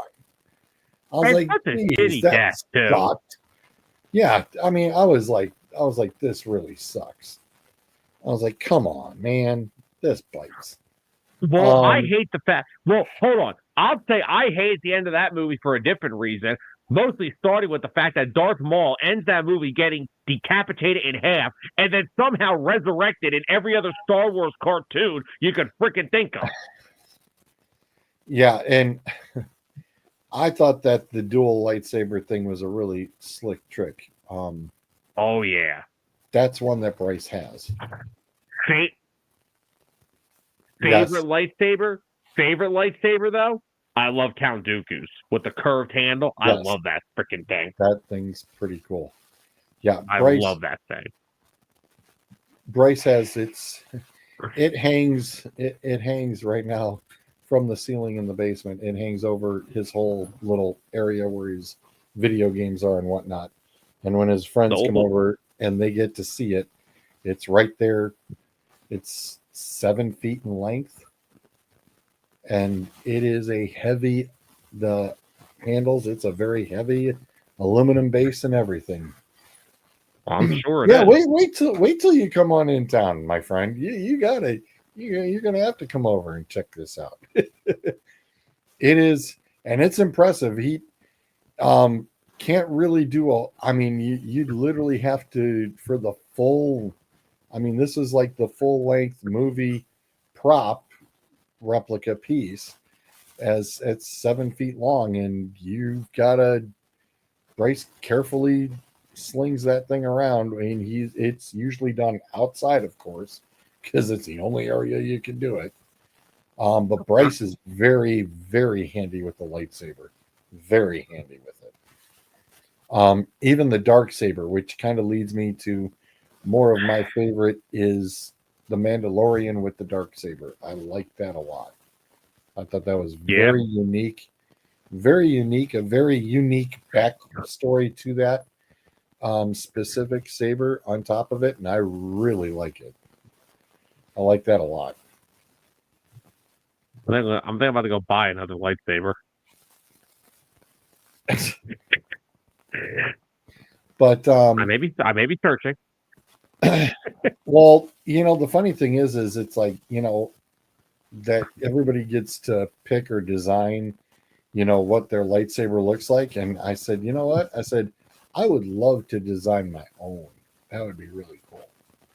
Get a 3D printer and just knock out one of your own. But Jedis overall,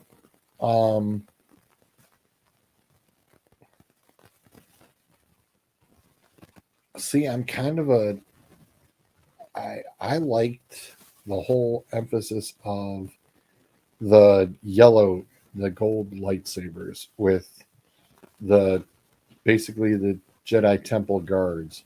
And that's why I think I really enjoy the whole backstory of the Inquisitor character as well. The Grand Inquisitor character. I really, was like, wow, that's impressive. And I said, man, if we're going to do, because I know on Disney they have done Tales of the Empire now, and I'm hoping that they do more. Bryce, when he got the Star Wars Battlefront 2, I think it was, where they went from the dark side and having the pilot, the one TIE fighter pilot, I was just like, wow, this is super cool to see the Empire Strikes Back and everything else from the Empire side of view, not from the evil side of point of view versus the good side of point of view. And I really thought that was cool. And I was like, heck yeah. I said, let's knock this out of the park. You're watching the Death Star blow up. It's like, yeah, now what are you going to do? You're screwed.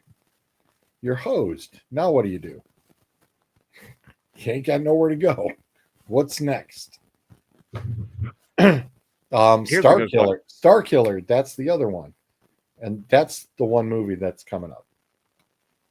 Here's a good one. Anybody Lord of the Rings fans here? Besides me? Dude, I built the Lego tower, remember? Oh shit, I forgot about that day. I forgot about the daily updates you used to send me with that.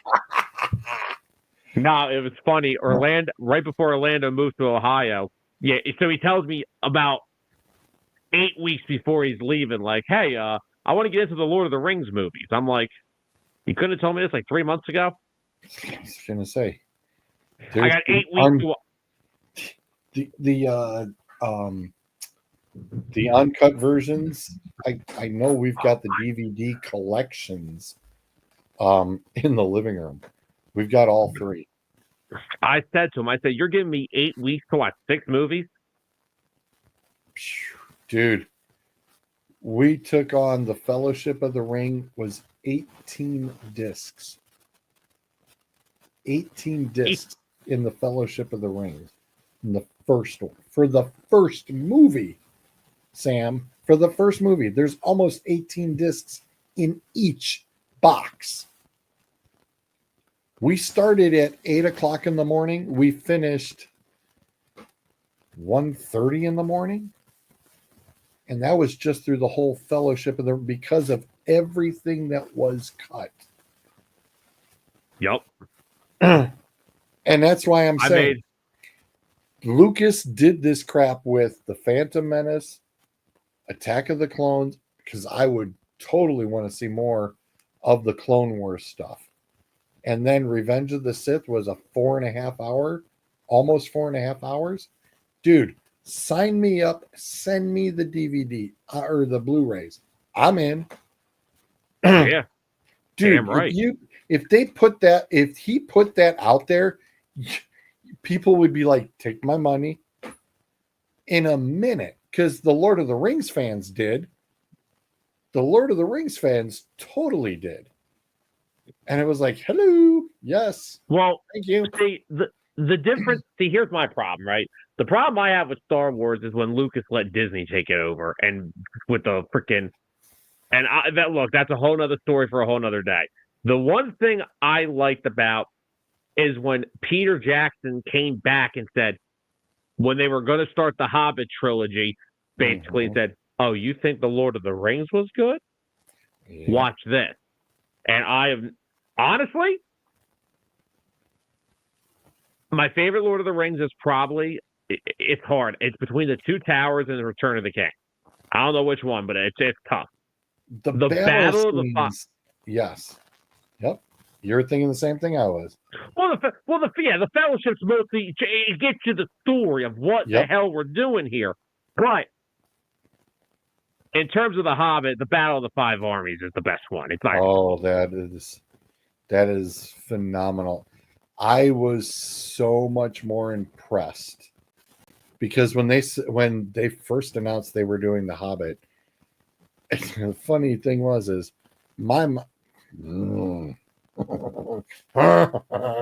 guys are suckering me into this age thing so bad. Back in my day, we had storybooks that actually included a small record. And you put the record on the record player and could follow along with the book because it gave you sound effects of the dragons and all the different things that were going on as you were reading it.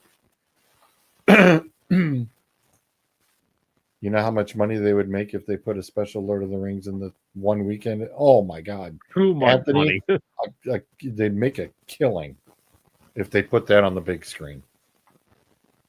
So, one of my first, besides the Star Wars, I got The Hobbit, which, you know, it was like, what kid's going to want to read about The Hobbit? But I liked it. I was like, because I was kind of into the whole dragons kind of thing. I was like, this is cool. All right, I'm in. And then, of course, as I got a little bit older, I think it was around 5th grade, I found out about the books. And so it's like, yep, okay, here we go. So here's a 5th grader reading like an 8th or 9th grade book. Well, here's the and following the whole story and getting more of the story. I was super excited when they said he was going to do the movie, and I'm going, "You're going to do all of it?" And that's when he said, thing. "Yep." By time my cousin and I got, by time The Hobbit was made in like 2011, we were past our Lord of the Rings phase. Like we watched the movies as kids. We had all the toys. We had swords. We all did that. We had all that shit as kids. But he texted me one day, and my cousin and I barely would speak outside of me going down to visit them. So when he texted me, you know it's important. He literally said, "You're not going to believe this." I said, "What's up?" He said, but this is right when it was starting. He said, there's rumors going around that they are going to do a Hobbit trilogy movie series. I said, get the fuck. I was like, oh, get the fuck out of here. Are you serious? I said, whenever that first one comes out, we're going to see it. But the funny thing was, by the time the third one came out, we kind of didn't really have, like, we didn't see it together. He texted me. He's like, so you're telling me that there was a kingdom of dwarves up in Erebor this whole time, and you're telling me that we couldn't get them down here to fight against Middle-earth and the Lord of the Rings? I said, A, there's two issues with your statement. Mm-hmm. A, Erebor is nowhere near Minas Tirith and Rohan and Isengard. It's nowhere near. It's north. That's the first problem. The second problem, did you see the bullshit they had to go through to regain Erebor? I'm not freaking leaving my home to have it taken over again by these ugly things called orcs. I don't want to deal with that. Nope. I love Erebor. Erebor may be my favorite kingdom in Lord of the Rings.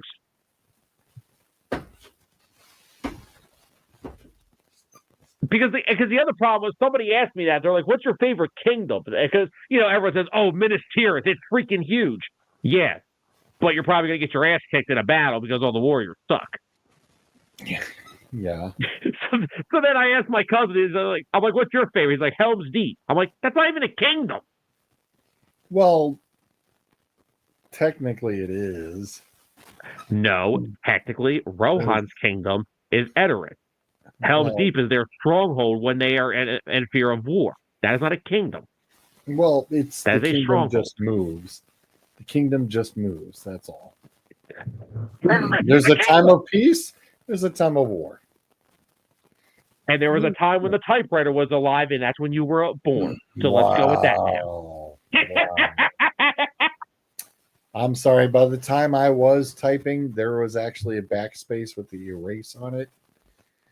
I didn't have the old school typewriter.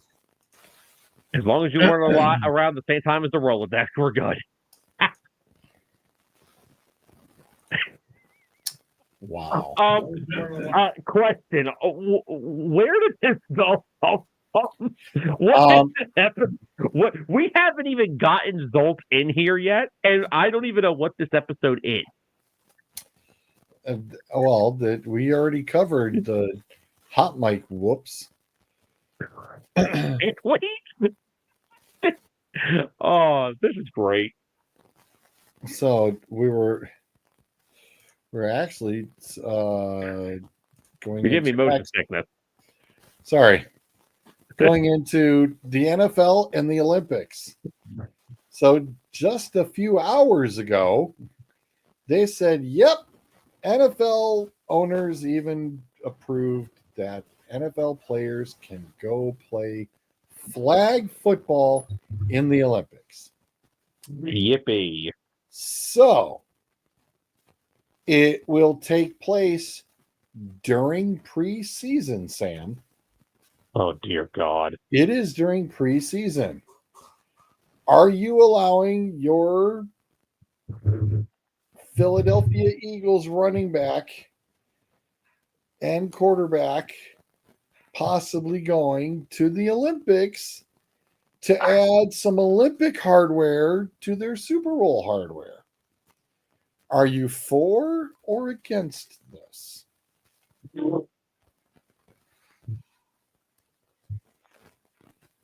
Sam's like, damn it, I was not expecting that tonight. No, here's the thing. Like, I don't have an issue with it because I'm sure there's literally almost little to no injury risk in this whatsoever because it's like freaking football.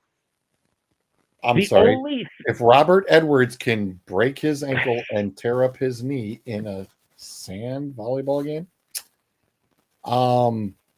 yeah, this is the Olympics. You don't think that Lithuanians are going to be wanting to win a football game against NFL guys for bragging rights? Well, no, and like the other thing is like you'll get some of those dumb fans like, oh well, I don't want my guys not being with their team for a week, missing preseason reps. Who gives a shit? Because here's the other thing, right? Barkley and them ain't gonna play in the damn preseason anyway. Well, usually they would play in week one. Not the way that Sirianni runs his team. They don't usually play week one. Usually they're in the first series in week one. No, because they're not in the last week. No, nobody plays in the last week. They always play in the This is honestly, I'll be real. The one thing with Sirianni that I've said, this is why the Eagles have usually gotten off to a slow start, because they kind of actually use the first month of the season as their quote unquote preseason. They don't have them. They don't play the preseason under Nick.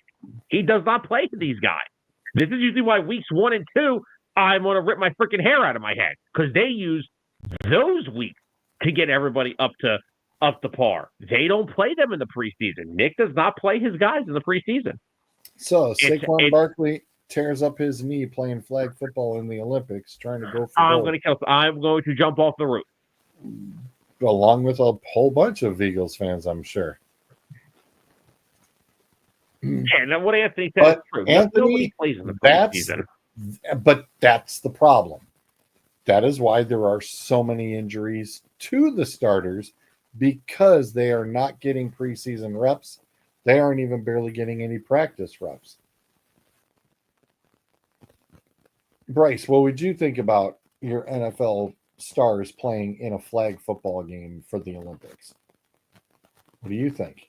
They just announced it today.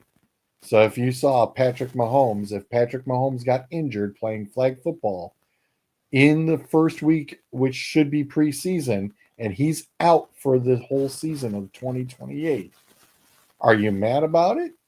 Because he was playing a flag football game in the Olympics? In the Olympics. And they can still get hurt. So if he tears up his knee, that's what I'm throwing out at you. He broke his ankle trying to get a freaking first and goal. Okay? Yeah, it can happen. It can happen. So what would you think? Do you think are you sitting there trying to go for an Olympic medal, or are you You would do it? Bryce says he'd do it. I really don't have an issue with it. You have to go to the Olympics. Like, come on. If the USA wants it good, we need stars. Their backups won't get the job done. It's flag football. Who cares? I was going to say, I think at this point, though, it also would depend on, Australia has a few NFL dudes. I think those guys would be probably one of the biggest opponents for the United States. Yeah.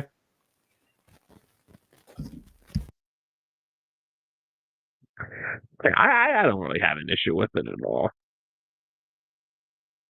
If they want to go over and experience the Olympic Games, then Why not? I have no issue with it at all. If they want to go experience the Olympic experience, it's no big deal.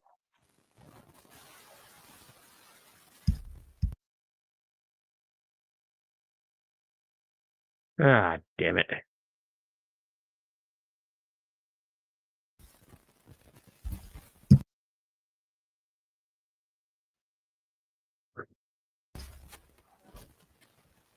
It is raining big time over here. Oh, your storms are hitting you already? It already started over here. Yep. It already started. Oh yeah, I see. I'm looking at the radar. You guys are like right in the middle of it right now. Yep. It's crazy. Mine will be hitting me tomorrow at 9 a.m. It looks like. Fun times in the kingdom. I personally, it's like, listen, for basketball, it's in the off season. For this, Yeah. it is literally at the start of the season. I am not a big proponent of this. Okay. I mean, you literally, there are enough college players to fulfill the United States team that you do not need to risk your NFL players in the Olympics. Yeah. He said, so this is an in-season tournament. Jesus, Anthony. Oh, good. No, this Lord. isn't the NBA. This isn't the NBA stupidity. So that's why I'm saying I am not a big fan of this at all. Not when you have enough college kids that will be good, very good, to turn around and sweep this. Call You the can have- UFL. See if they want to involve themselves in it. But then again, that again also brings up that is the start of the college games too. Yeah, It because is they the always start start a of week. college too. I mean, it would be, it's well before the college season kicks off. Oh, but then again, yeah, like I said, the universities would probably make a big stink too. Oh yeah, 100%. Now, Sam, here's the funnier thing. They have professional flag football leagues in the United States. Hello, they're there for a reason. Let them do it.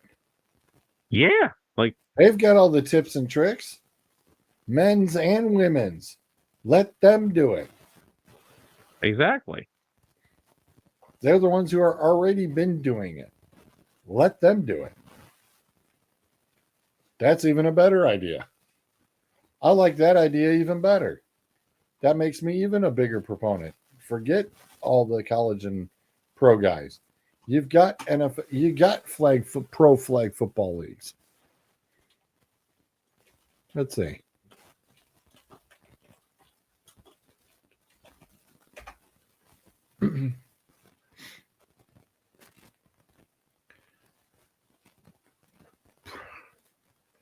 Trying to see where they have on the American Flag Football League, the AFFL.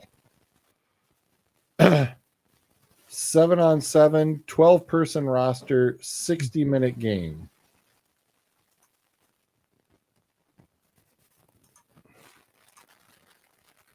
And just so everybody's sitting there going, what? Yeah, here you go. Oh, that.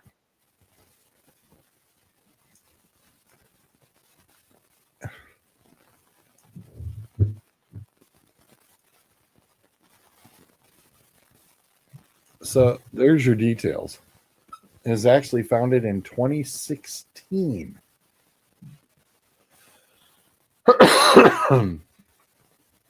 By a Wall Street exec. The AAFL was officially launched in 2017. It's a 7-on-7, consists Wow, the organization considers of youth, women's, and men's competitions. In addition to the AFFL's patented Go Clock enhances the game of flag football. In 2024, it introduced men's professional to the flag football world. So, see, there's already a pro football league for it. Let them do their job. Yeah. Anthony, that's just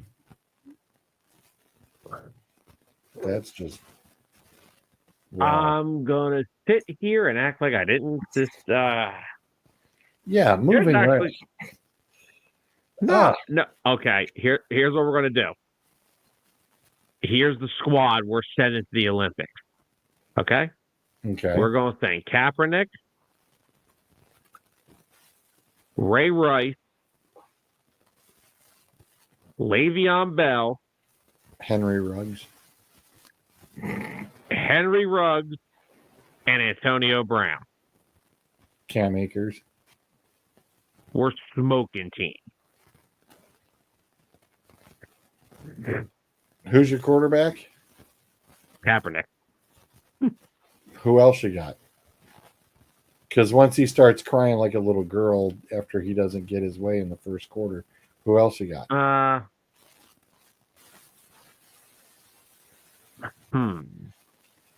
Running backs, we still got Frank Gore and Adrian Peterson. Oh my God! And how many DUIs between them? Hey, it's flag. Remember, we're good. I'm trying to think of. Hey, I heard RG3 wants to come out of retirement. What's he up to? Hey, there we go. All right. Yo, Robert. There we go. I heard Deshaun Watson might be available by the time this goes. There's not enough physical contact for him. No, but there's a lot of masseuses in LA.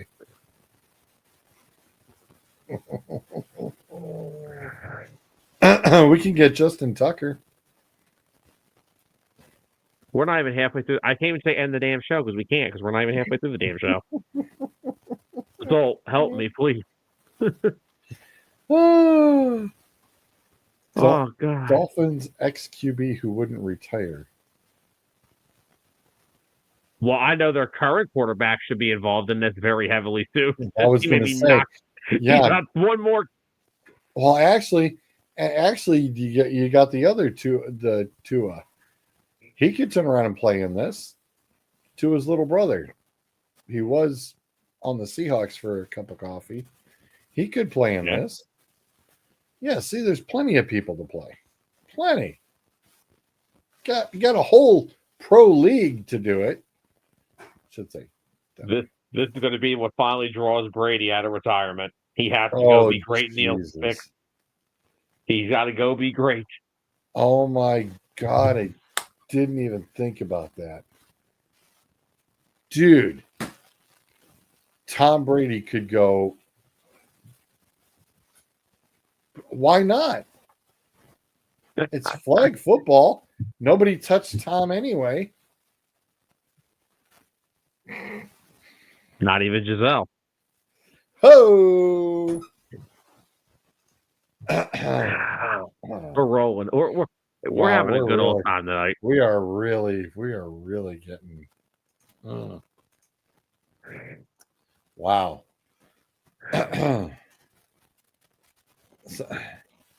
Wow. Yeah. So. Jeez, that's well carried. You got Tom Brady, you know. He could bring Gronk with him. For moral support. Oh, did you see the interview clip of Gronk on the podcast with Taylor Lewan? No. Good. That is an off-camera conversation. Okay. I will have to research it though. Might have to actually talk to G Money about that and go, hey, what's your brother doing, dude? Well, no. It's not. No. It has nothing to do with Gronk. It's a question they asked him. Oh, okay. A certain ex-teammate of his. Okay. Defensively, who would you have defensively? Now that we're thinking offensively, who would you have defensively? You know Kelsey's going to want to play. God. You know Kelsey. I was just thinking, shoot, you know what? Kelsey's going to want to play. Get all the guys that just retired, like Patrick Peterson and them. Patrick Peterson's going to lead the flag football Olympic games in Interceptions. picks. So Yep. like 12 picks a game. Malcolm Jenkins, get him out there. Dude will be covering everybody. Oh my gosh. I was just gonna say, yeah, Fitzpatrick could still play. Sure. You know why what? not? I got to go one for you. Let's have Drew Brees. let's have Emmanuel Acho just so I can get him off of FS1 for a month. Drew Brees could probably still play in flag football. God, yeah, he's going to lead in yards in the first day. He's going to throw like 800 yards. So we Hey, got a give couple of better quarterbacks all of a sudden. Hey, get Michael Thomas out there for all I care. I'm I mean, sorry. you really hurt. You need a good wide receiver. Josh Gordon. Wow. I was gonna say, I don't know. No, that's where I was going. That's where I was just about to name him. CJ can still play. You look what he said after that. No. Have you seen? Have you actually physically seen him since he's retired? He has lost all his football. He is not looking. No. That's a hard one. But that just proves what football did. What football did to him. It was just his body just. Now the one thing we're not taking into account is it's not till 2028. We got 3 years to go yet.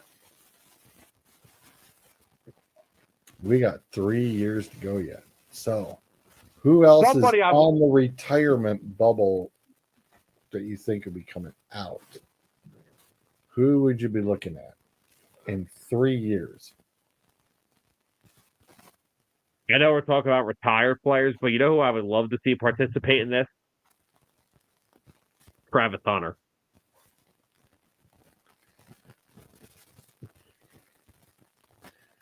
Anthony Chad Johnson would. Chad Johnson will be showing up in a wall. No, dude, we're gonna need fresh retired guys. We'll be talking probably about. You could probably at this point be talking about DK Metcalf and Deebo Samuel for all we know. In 3 years, that wouldn't be bad. That'd be pretty decent. Freshly retired, that wouldn't be too shabby. How? Our only question is good quarterbacks looking to retire probably in about 3 to 4 years. Who would we be looking at? Aaron Rodgers. Rodgers is going to be done. No, no, that fruitcake's already done this year. Who are you kidding?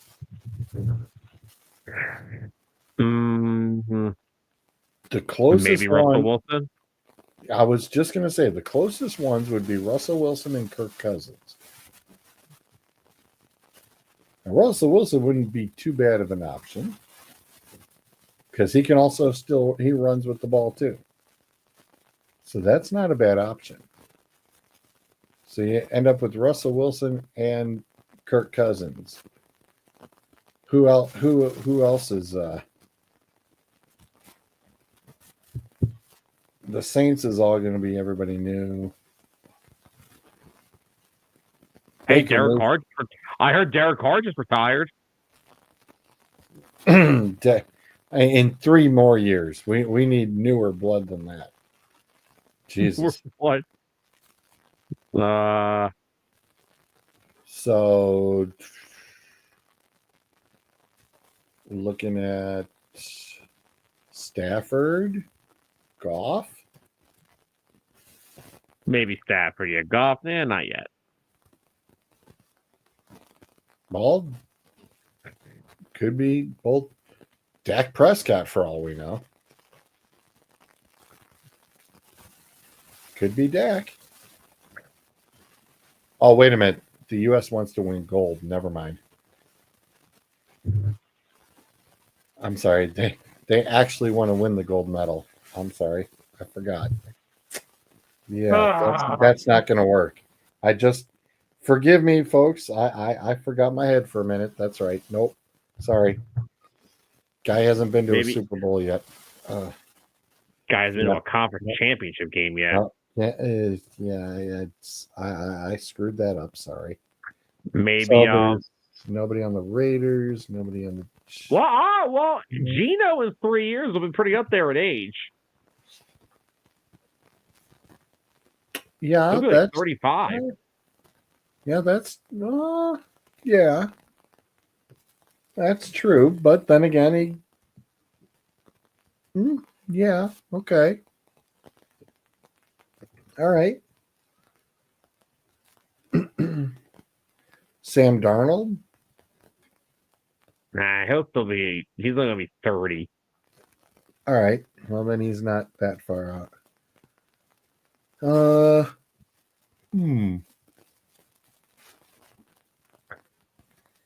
What's Carson Wentz going to be up to?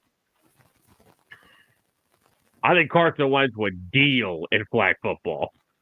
I don't care what has happened with the injury history. He would be dealing He'd be throwing some freaking zip. Yeah, he would be. That's not bad at all.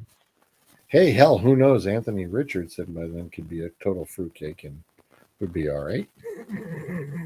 Daniel Jones, maybe. Oh, Jesus. I'm sorry. We wanted to win. Remember? Win. Gold medal. He'll be the first flag football player to fumble 3 times in a game. Or trip over a flag. Oh, dear God. Ultimately, can we agree that Ed Hockley has to come out of retirement to officiate these games? Oh, please, yes. Oh, my God. Yes, there are penalties in flag football. Pass interference, defense. Just give me him and Gene Steratore, and I'm good. You know, that's, oh, my God. There's the ultimate question. Who's coaching the team? Who do you, oh, my God. Doug Peterson.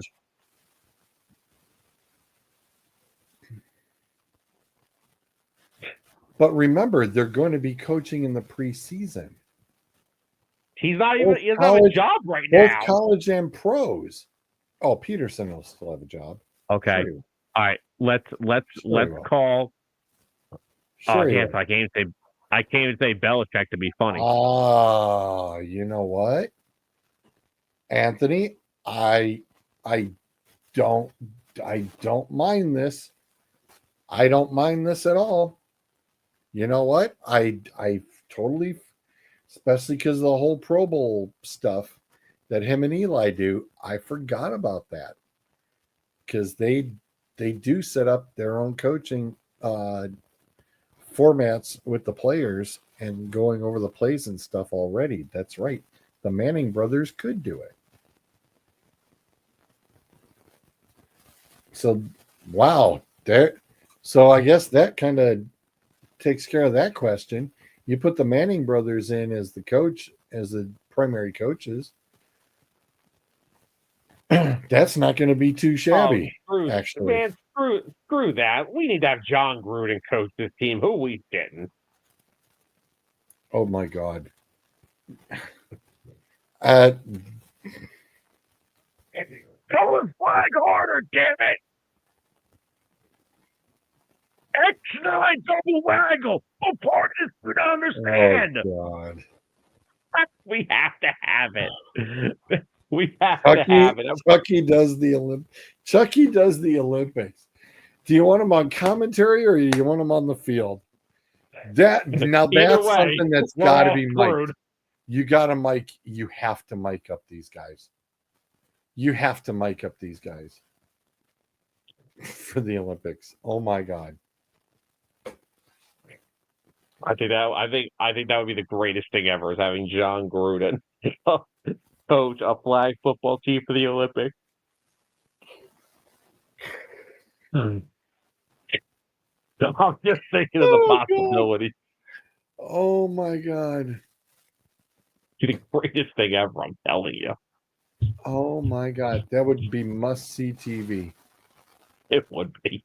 Oh man. Wow. Freaking believable. Wow. That would that would be entertaining for damn sure. Oh my God. I was hoping to wait for a result on this, but the Cleveland Browns have a new partner in ownership. One I Mr. saw this Charles earlier. Woodson has been approved for ownership in the Cleveland Browns franchise. So what percentage of ownership does he have? It was the details. It was something similar to what the Haslams had as, I think, the 1%. Let me see. But he had, and that's kind of the other bizarre thing. All of his name and likeness had to come off of anything and everything, including like his whiskey brand that he's got. I was like, oh, that's tough to swallow, no pun intended. Here it is.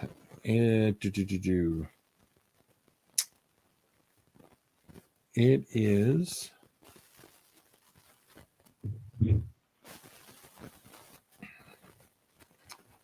come on. Get off of my screen. I don't care about his stats. Give me the damn.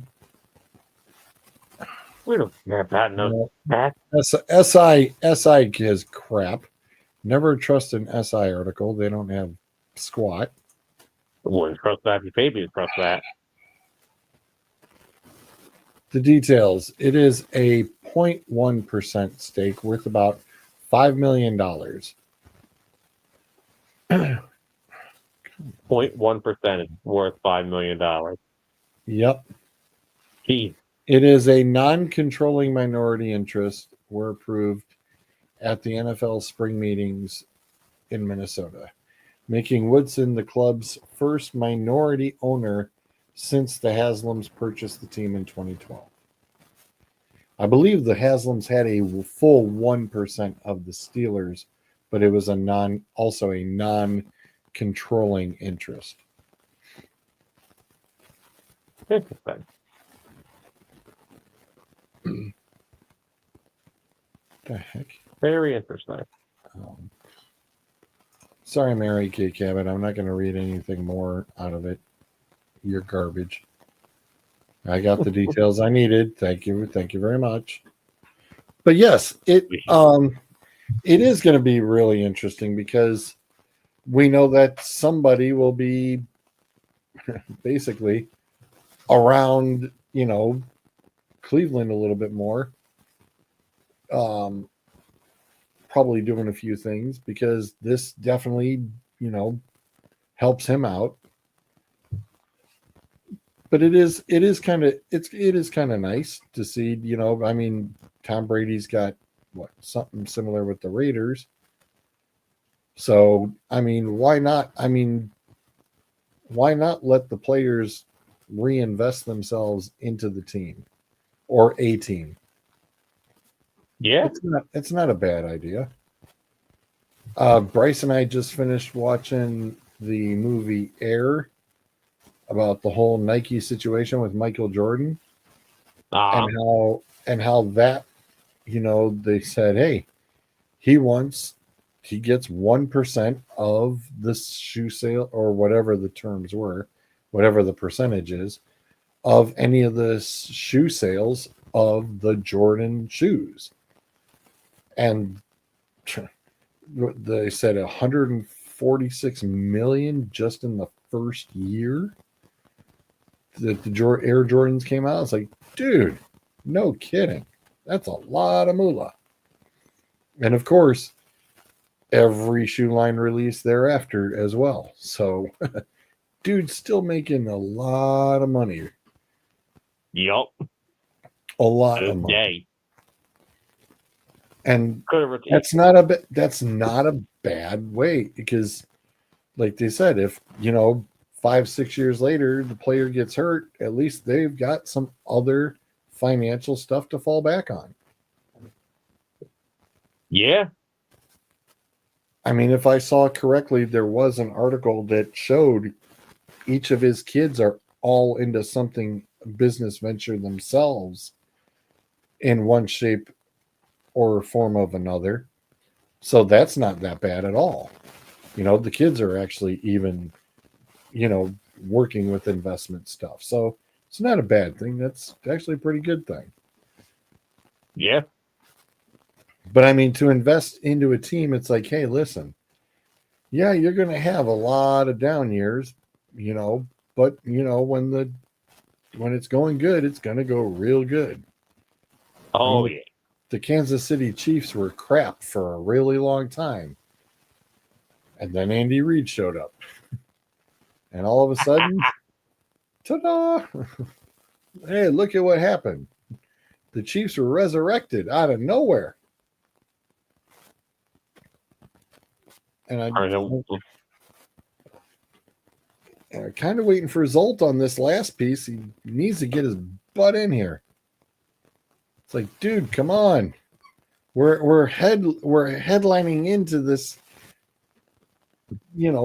third piece, and it's like, yo, dude, this is your baby. Come on, let's do this. Somebody, Zolt, where the hell are you, my man? Anytime today, because he is seriously a little late. Should we just go back to our movie discussion from earlier till the time comes? For which one? I don't know. That was a good conversation earlier.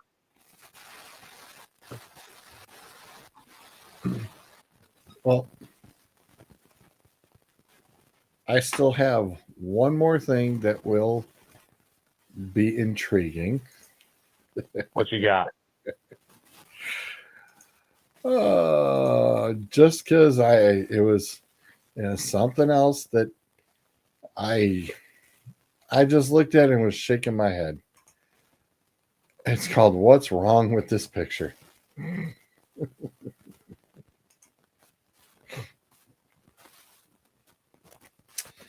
Those are your 4 current New York Giant quarterbacks. The hell is Russell Wilson doing?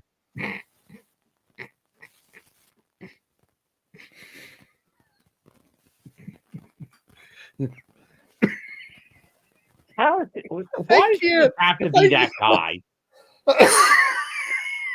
I can't. I'm sitting there and I'm like, you see all the other guys. White shoes, white socks, blue shorts, red shirts. Russell Wilson, doing his own thing. He always has to be that freaking guy, man. Oh, it's funny. Jameis Winston has been, since he is now playing in the northern Jersey, New York area, he officially found out what gabagool is. Oh, good Lord. Help me.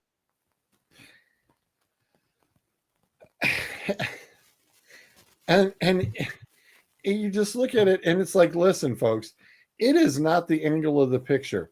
Russell Wilson is that short. Yes. He is that short. He is almost Doug Flutie short. I kid you not. Why does he have to be that? And it's just like, damn, dude. When the rookie is a full head taller than you, a full head taller. If you look at this picture, my man is a full head taller than Russell Wilson. And you wonder, how did Russell Wilson ever see over that offensive line? Bruiser dropping in his 2 cents. Football doesn't belong in the Olympics.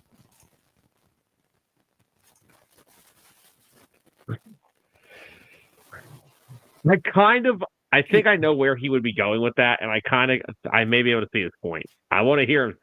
I want to know his point, but I think I know why he's probably going to say it doesn't, Sam, and I don't disagree. break dancing does not belong in the Olympics. Oh, please don't get me started with that, okay? Like I said, and that's where I think he's going with it too. Is listen, there are just some things that should not be. The flag football should not be. Bowling should have been. Yeah, Bowling should have been. no argument. Bowling should have been, not flag football. Because, like, here's the thing, right? When you play in the Olympics, you're playing the sport that you play professionally. Well, these guys don't play flag football.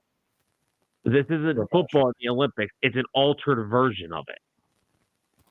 They're not playing. Well, first, because you can't put none of these other countries are going to be able to field a 53-man roster to play in the Olympics. I understand that, but that's the point. If you have to alter it that much, then you're kind of table tennis. No, We would get destroyed by China in a heartbeat. now we send Tom Hanks over there. Hey. Bowling would be. Golf already is. Golf already is in the Olympics. That's been in the Summer Olympics for a while now. Golf has been. If anybody wants any playoff updates, I have some. Oh, that's right. Basketball Western Conference Finals is at halftime for Game 1. Timberwolves lead the Thunder 48-44. And over in hockey, Eastern Conference Finals started tonight. End of the second period. The Panthers lead the Hurricanes 3-1. Wow. Interesting that the Panthers are just pouring it on.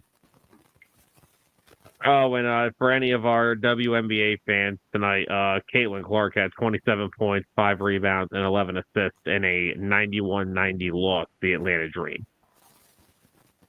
Well,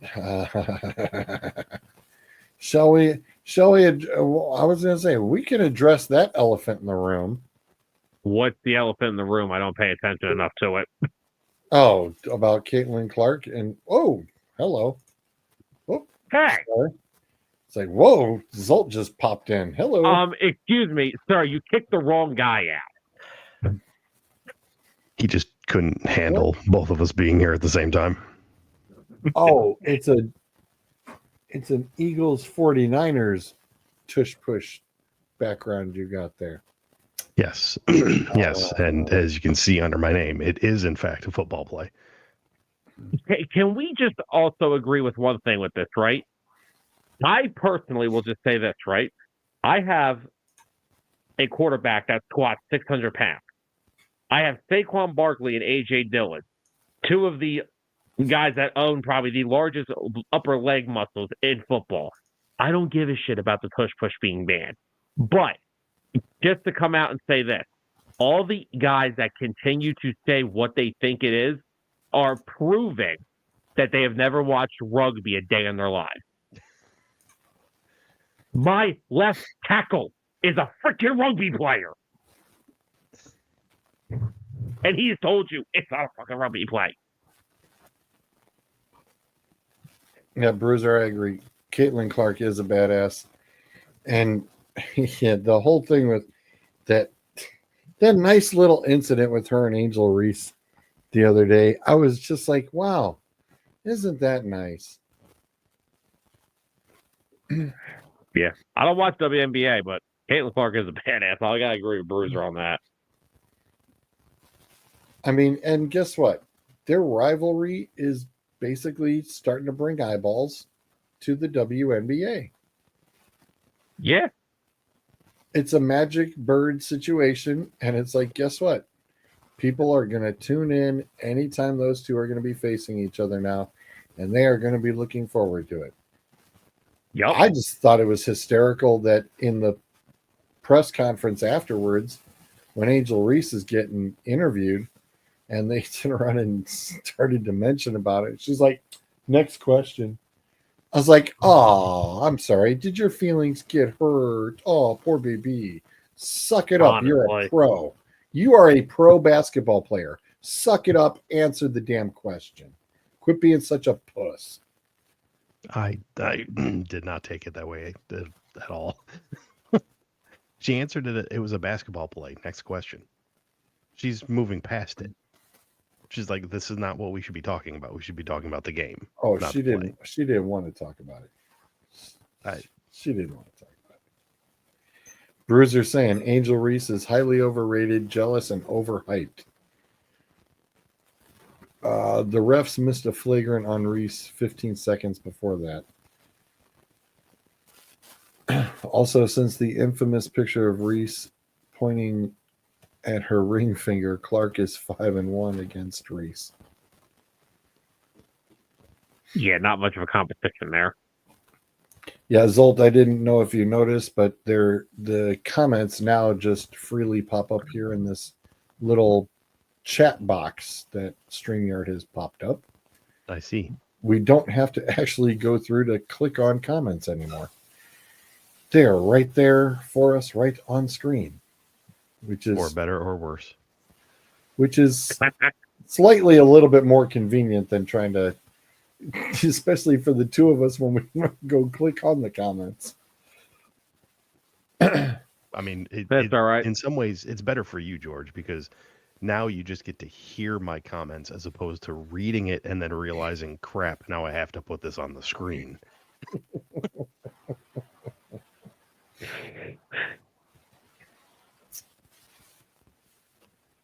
Oh, yeah. All right. We have been patiently waiting. Oh, okay. You're going to be sorely disappointed, but go on. No, I've been patiently waiting to set up your ultimate, the Toronto Maple Leafs versus, and I found a few bodies. Wow, you took one comment and made it into a thing. Yes, sir, I did. Come on, don't you should have known this was coming. That's what she said. But I just couldn't help myself that, damn you, George. The thing is that, you said the Leafs are the Bills, and I thought, but there's one problem. The Leafs have actually won the cup a couple of times. See, you're taking it too far. You're taking it too far. I'm just talking recent memory because but there was another team, and you put them in there before I had this already all set up.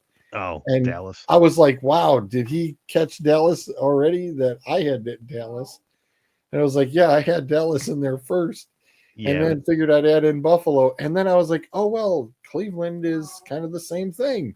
Keep making playoffs, can't get the big dance done. The Knicks keep getting to the playoffs, can't get the dance done. Oh, I mean, the Knicks seem to be doing just fine right about now. Well, it's let's wait for the end result. But I will say that the Leafs and Dallas are not the same because the Leafs can actually make the damn playoffs. and do well in their own division. We're just going to go back Yeah. 6 years. In the past 6 years, since 2019. I'm not even going to tell you which team this is. First in their division, second in their division, second in their division, third in their division, first in their division. Lost in first round, second round, first round, second round of the playoffs. The other one, let's see. Since 2019, second in their division, first.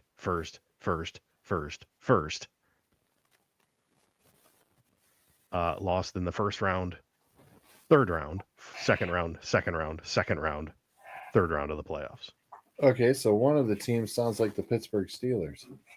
Now, one of them is Buffalo, and the other Okay. one is Toronto. Oh, I was going to say for a minute, I thought you were talking about the Steelers too.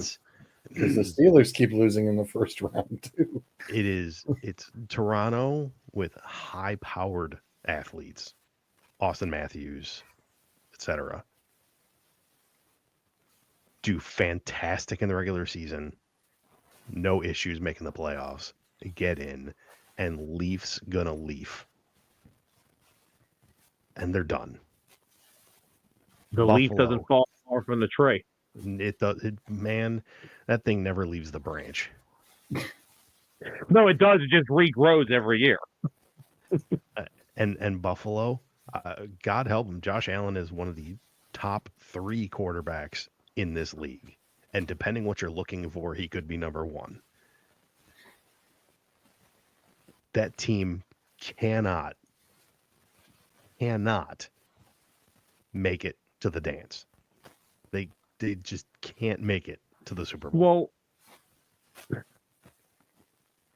and just like, look, I don't follow hockey to the extent of some of others, but like the fact that like you can just chalk up a Game 7 loss in that situation is embarrassing. Here's the thing: if you want to take it just one game, and I hate doing that. Number one, there's a reason hockey is a 7-game series. There's a reason for it. No, just epic as shit. Yeah. Yes. And Game 7s are supposed to be, I shut off the phone so I can sit here and watch this. Not. Yeah. I'm going to turn on the phone. Hell, I'm going home. Because I got news for you. That Game 7, one team showed up, and it wasn't Toronto. No. That's my thing, right? Like, you can even say, like, all right, let me just go to a Game 7 I recently remember. Phillies Diamondbacks, right? Phillies didn't, like, get destroyed that game. They lost by what? Maybe 2 runs because they just couldn't hit. And of course, the bats went cold at the worst time. Game 7 of the NBA Finals in 2016, Warriors-Cavs. Warriors only lost that game by 5 points. Right. Now, granted, they were probably freaking exhausted since they were up big in the series to start, but the fact that you go on your home ice and you're never even in the game. Yeah. Like, you were never in this game. At all. You forgot what time the game started. Hell, you forgot you were playing that day. Right. Yeah, exactly. You didn't know you were playing. But again, it's Toronto. Toronto's going to be Toronto. And this offseason, I'm not saying they're tearing it down, but we all some know guys they're are leaving. not keeping some of their guys. So John Tavares. Mitch Marner. Maybe Marner will be a Flyer. Maybe I can be lucky for once in my life. Maybe. I hear Detroit's I was making a gonna push for him, but we'll see. I will also say, because I can't watching, remember the last time the Flyers were even relevant. Yes, you can. You absolutely can. Yes, you can. You were like 13. Oh, wow. Back when it was 16. No. I will point out that because Eric Lindros doesn't play. That's too recent. Even I know that, buddy. But to be fair, I will say that I don't want to say this is a different type of Maple Leafs collapse because it's not, but I'm also going to say I am not the biggest supporter. I don't believe Craig Berube is the right coach for them. I've watched him coach with the Flyers. You saw him have success with the Blues. He is a very defensive-oriented hockey coach, in my opinion. And he's coaching a team that has nothing but offensive star power. Those two things, that would be like having Vic Fangio go coach the Chiefs. And it's not, something's not going to mix here. Or Robert Saleh coaching the Jets. You know what? That's actually That's actually perfect. No, you're right. That's a perfect analogy. No, actually, all right. Let me be real here. That would have been like the Bears hiring Saleh instead of Ben Johnson. That's what that would have been like. Yeah. It's not. It doesn't work that way. You need the guy to fix the guys, and you need the right coach. I do not personally think that Craig Berube is the right coach for the Maple Leafs on a team that has got so much offensive freaking firepower. Just with Matthews and Tavares alone, it's just so much firepower. And the fact that look, if you told me the Maple Leafs gave up 6, I would have said, okay, no surprise. But could you give me 4 back to make it interesting at least? And also let's be real. Over the past few years in the playoffs, the Panthers are they're different. Right. Yeah, the Panthers every what 10, 11 years they come around and it's like, hey, look at us, ta-da, get a cup, okay, bye. Yeah, it's kind of like the 49ers, except the Panthers win something. But anyway, except at the end of the season, the Panthers can actually field a team. Because the Niners team's usually on ice by then. I will say though, fuck the Panthers because they have Sergei Bobrovsky, who the Flyers gave up way too early on. And then we are still. So did Columbus. Good old. Well, Bob. the funny thing Columbus is, after nobody wants to remember that. But anyway, the sad fact of the whole Sergei Bobrovsky thing is he actually had a decent first year in Philly when he was the full-time starter. Then the Flyers woke up one day and said, giving Ilya Brizgalov a 9-year deal would be freaking awesome, wouldn't it? Then he would save the city, and all he did was see bears in the goddamn woods. And all that stupid.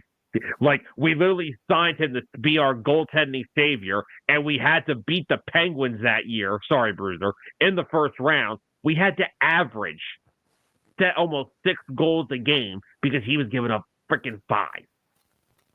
The guy was so bad. And the Flyers bought him out early, and I believe there's still Bobby Bonilla in that damn thing.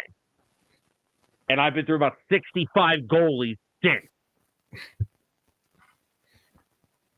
Oh, that's a lot more quarterbacks than the 49ers. Damn. Okay. I mean, time will tell. I mean, they're trying to go for the Cleveland Browns record at quarterback, but okay, ain't nobody touching that damn thing. Nobody's guys, ever gonna get that close. Since 2000, the Flyers have had about 700 goaltenders, so they honestly may be closer than you think. Could be close, really. Since '99, they could be that close, huh? They haven't had a goaltender since Hextall. Touche. George, you should know that. You were 8 years old when that happened. Oh, wow. And I'm talking about Hextall the second time because they had him in the freaking mid to late 90s. Yeah, I know. I was alive. Remember? Well, we know that. You've been alive since the typewriter. George, you're old enough to remember when it was still the original 6, okay? We understand. We get it. Actually, I had no clue the original 6. Which by the way, I had to move to Detroit to earn my hockey education. Shout out to the 67 expansion. Love that North Star logo. Yes. Oh, I know, right? That is awesome. That is awesome. Found that down at a farmer's market for $10. Oh, nice. Oh, yeah. But Yeah, my entire Leafs Bills thing was purely just fantastic in the regular season. Just can't get it done in the playoffs. That was the whole connection. Yeah, but now now is like, are the Panthers their version of the Chiefs? I mean, they're looking like it. Because I was like, we're getting there.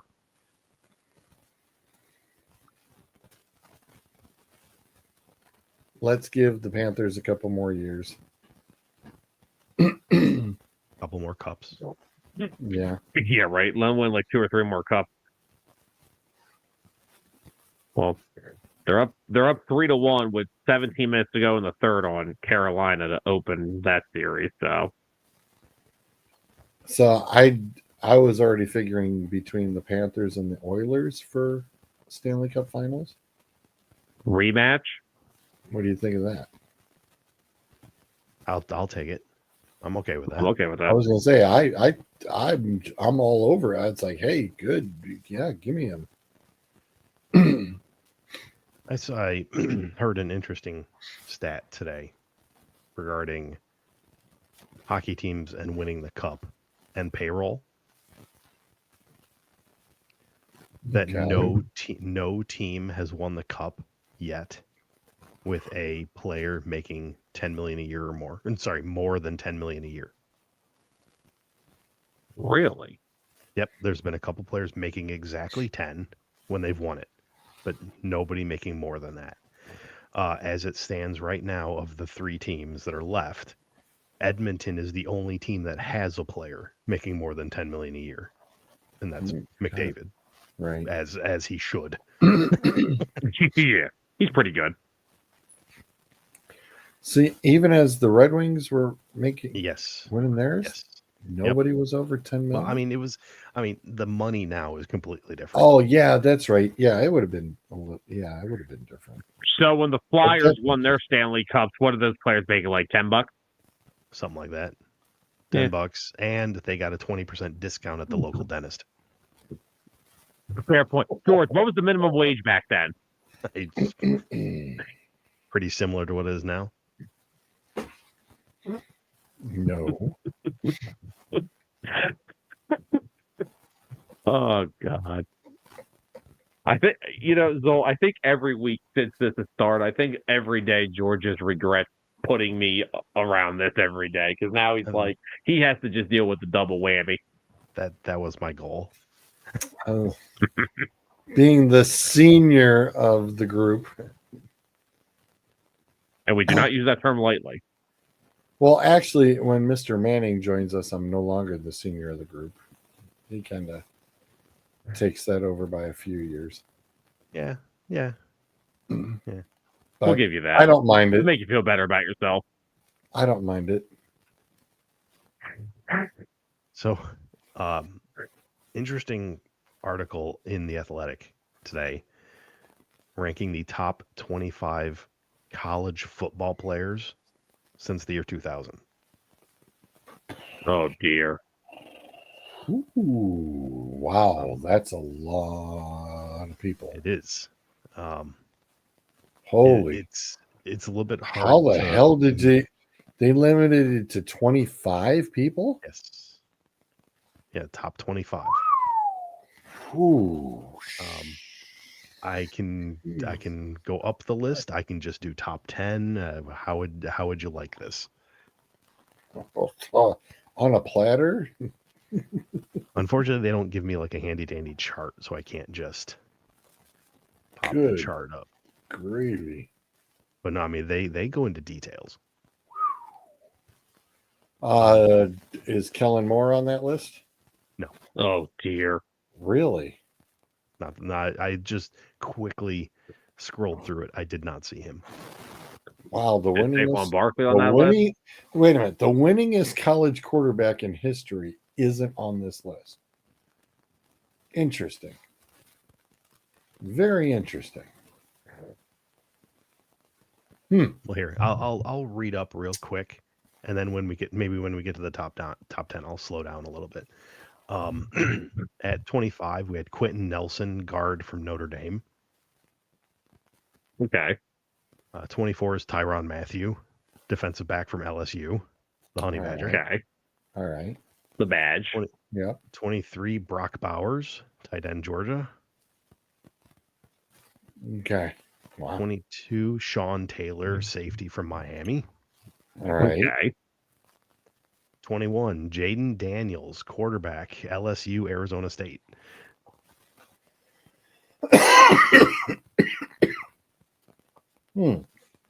20, Aaron Donald, defensive tackle from Pitt. 19, Julius Peppers, defensive end, North Carolina. Okay. 18, Roy Williams, safety, Oklahoma. 17, Christian McCaffrey, running back, Stanford. 16, Chase Young, defensive end, Ohio State. All right. Okay. 15, Marcus Mariota, quarterback, Oregon. Okay. 14, number one in your hearts, Baker Mayfield, quarterback, Oklahoma, Texas Tech. Who was drunk coming up with this list? Hang on. I'm taking into consideration the college. It's college play, so yes. Let me. I can. In his career, 14,600 yards, 131 touchdowns to 30 interceptions with a 175.4 rating. Mayfield won the starting job as a walk-on freshman at Texas Tech in 2013 before transferring to Oklahoma, where he also walked on, which that's interesting. Led the Sooners to 3 Big 12 titles and 2 playoff bids. Finished in the top 4 of the Heisman race 3 years in a row, including winning it in 2017. how many yards was he throwing? In his career, 14,607. Okay. His best season was 2017. He threw for 4,627 with a 70.5 completion percentage, 43 touchdowns to 6 interceptions. Okay. All right. Okay, moving on. Number 13, Devontae Smith, wide receiver, Alabama. Okay. Yeah. Cut everything. Yep. Because Tua was throwing to him. Number 12, Andrew Luck, quarterback, Stanford.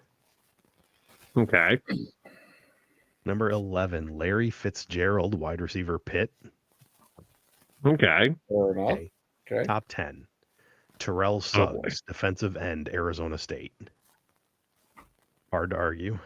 Right. Number 9, Travis Hunter, cornerback, wide receiver, Colorado, Jackson State. Get the hell out of here. Hang on. Okay. This gets worse, I have a feeling. There have been few other elite athletes who have played both ways in college, but the best of them, shutdown corners Charles Woodson and Champ Bailey, merely dabbled on offense. Hunter not only won the Heisman in 2024, also won the Biletnikoff as top receiver, and the Bednarik Award as top defensive player. In 2023, played a total of 1,102 snaps, an average of 115 snaps a game. Then he averaged 114 snaps a game in 2024. Damn, I didn't know he was on the field that much. Jesus. Never left. All right. Well, guess what? Argument's been made. Okay. Number 8. All right. Tim Tebow, quarterback, Florida. Okay. Yep. Okay. Florida was another world. Yeah. 100% that team was. Yep. Half the roster might have been on probation, but then you had Tim Tebow, so it balanced it out.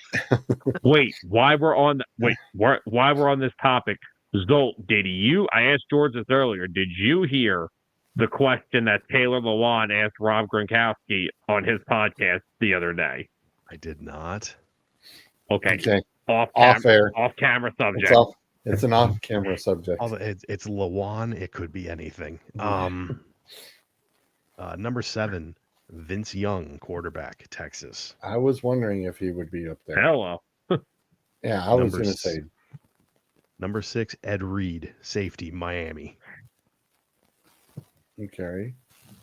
Number 5, Lamar Jackson, quarterback, Louisville. Okay. Come on. We can't be arguing this. For college versus pro, that's two different worlds. Dude, he was a one-man show in Louisville. He literally was the team. He was right. I understand that he was the whole team, but Okay. Let me just give you position and school, and you see if you can let me know who these players are now. Number 4, quarterback, LSU. Quarterback. Joe Burrow. Joe Burrow. There, yes. Possibly the most explosive aerial offense. to be Justin seen in Jefferson college and football. Jamar Chase. Yeah, Yes.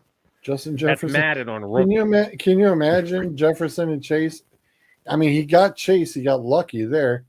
But can you imagine if Justin Jefferson in Minnesota turned around and couldn't come up with something, and Jefferson actually went, "Yo, what you doing down there, dude?" I would just be like, "Hello, Sir, you saw what it took for T. Higgins to get paid. You think they're going to give Justin Jefferson a contract? Get the hell out of here. Which, by the way, can we point out that the Bengals are currently in a contract dispute with Trey Hendrickson, No, and they're now they not. are now in a Yes, yeah, okay. No, And they're now not. there doesn't seem to be much of a dispute. There's I not want money much of and a I'm not going to dispute. pay you. Yeah, but now they draft his replacement, who is currently in a contract dispute over his rookie contract. Look, okay, Bengals are going to Bengal. That's just Yep. Number 3. We'll see if this is a tough one or not.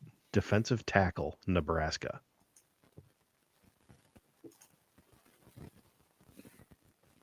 Defensive tackle, Nebraska.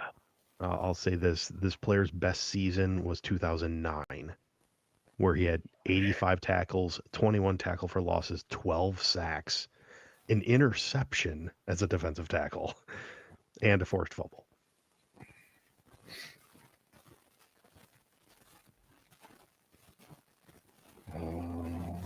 Oh, God. I can't remember I mean, this isn't kind of fair. The last defensive tackle I heard out of Nebraska is the one that the Eagles just took this year. Damn.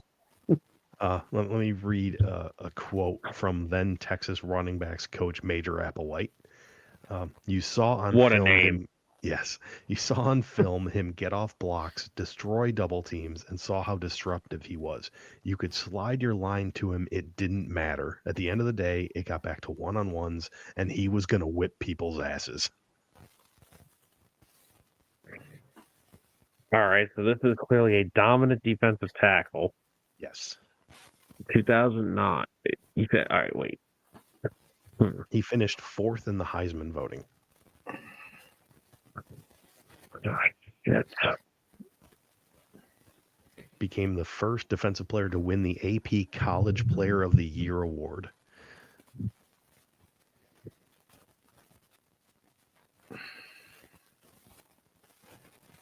Mm. 2009.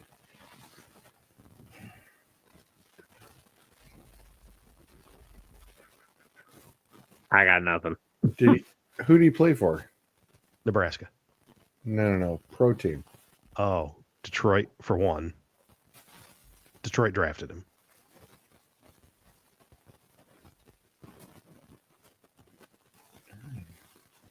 That's not Sue. It is, as a matter of fact. Sue. Yeah. He went to Nebraska. No, he was Nebraska. Yeah.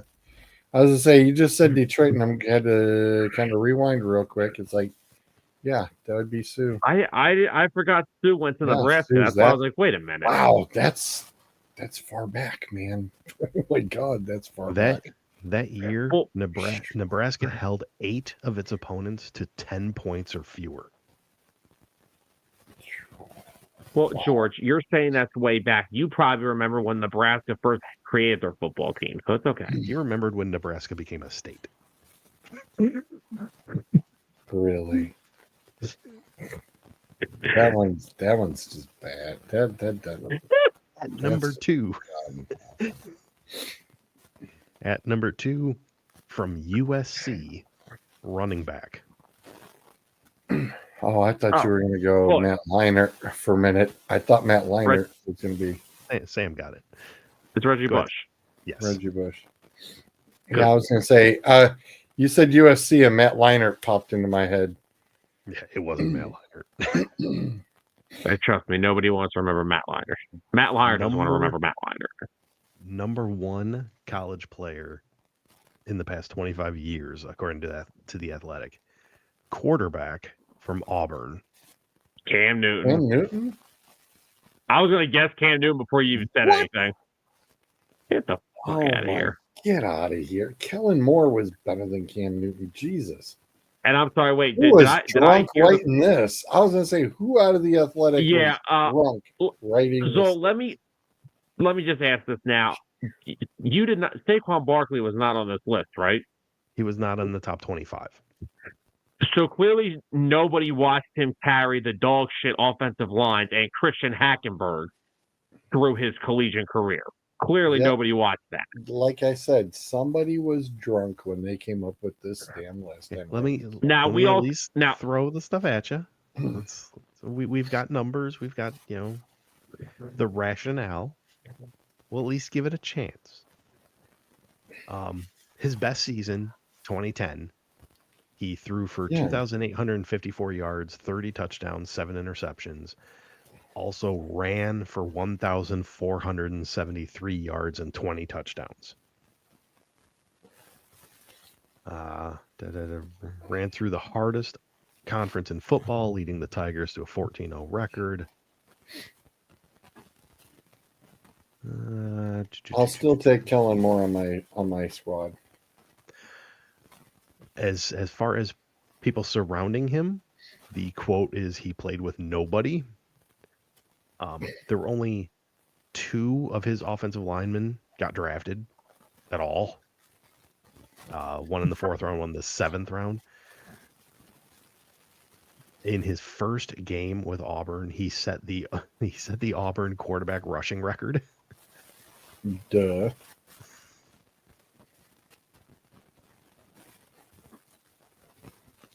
Uh, 8-5 the year before he arrived, 8-5 the year after he left, and they just happened to go undefeated in that meantime there. They scored over 50 points 6 times. Daniel Jeremiah from NFL Network, he just dragged a bunch of average college players to the national championship. We always talk about the difference between trucks and the trailers, the quarterbacks that get pulled by the team versus the ones who pull the team. From a college football standpoint, there was no bigger truck than Cam Newton.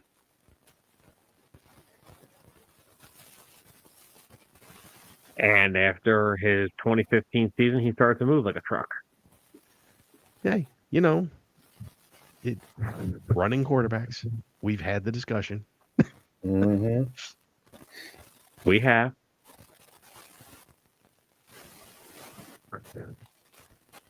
That popped up. I found it interesting. So.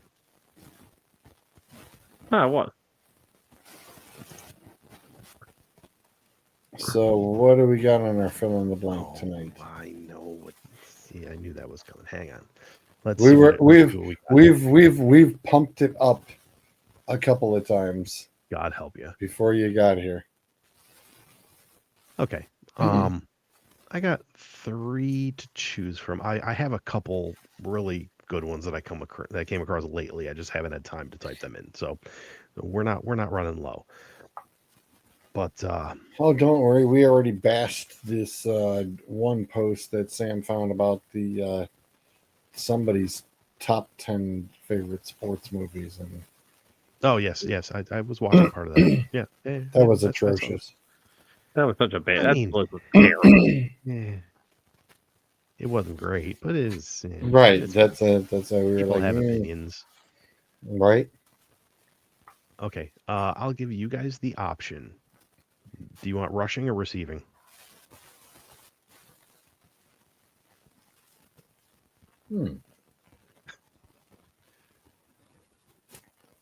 Receiving.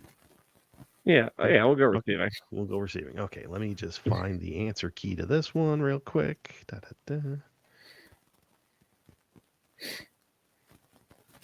I'm just watching the Phillies beat up on the Rockies for the second night in a row. It's actually pretty entertaining. I was going to say, is it really though? I mean, it's the Rockies. Yeah. Well, Zold, I got a question. Does your team ever lose anymore? I don't think you've lost. Yes, The Phillies. yes. They in fact they did. They lost Like yesterday. Yeah, I think it was yesterday. I mean, we will take it. I'm not complaining by any stretch. I mean, look, let me be real with something. You know what you get in Scooball every night, but what you've gotten from the other four guys in that rotation has just been ridiculous. Mize has been good. Job has been good.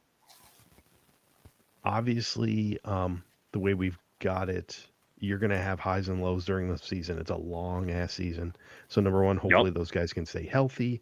Number two, when the lows come, hopefully we've built ourselves enough of a cushion to where it's not going to matter too much. And to be frank, we are really waiting for the 4-game series that's coming up against Cleveland because that's going to be very telling. Well, and they play a lot. I was going to say, between Minnesota, Cleveland, and Detroit, they are playing a lot against each other in the next 8 weeks. It is a lot. Also, and before we get into our fill-in, let me just say this is the fact that I don't know who resurrected Javier Baez's career. It's hilarious. We no longer call him Javier Baez. Yeah, his name is Javier Baez because we've seen Javi Baez and this is not him. That's Javier Baez. That's funny. Honestly, if you haven't heard the story, he was feeling obviously. I mean, you could tell when he was up at bat the past 2 years, he was just not swinging well. He had zero confidence in what he was doing. This past off season, he actually had a surgery on his hips. I couldn't tell you exactly what that surgery was, but look at him now.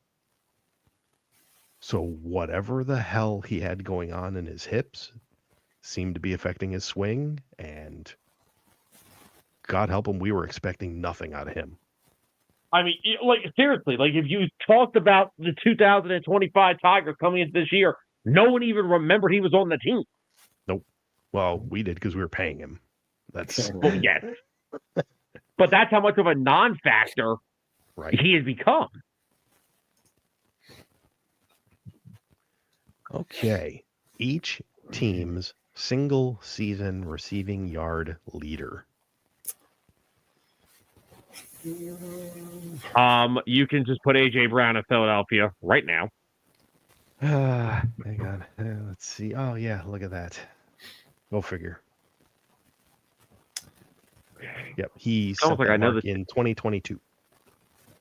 Yes. The Minnesota Vikings is Randy Moss. It is not. Detroit is. It's Chris Carter? It is not Chris Carter either.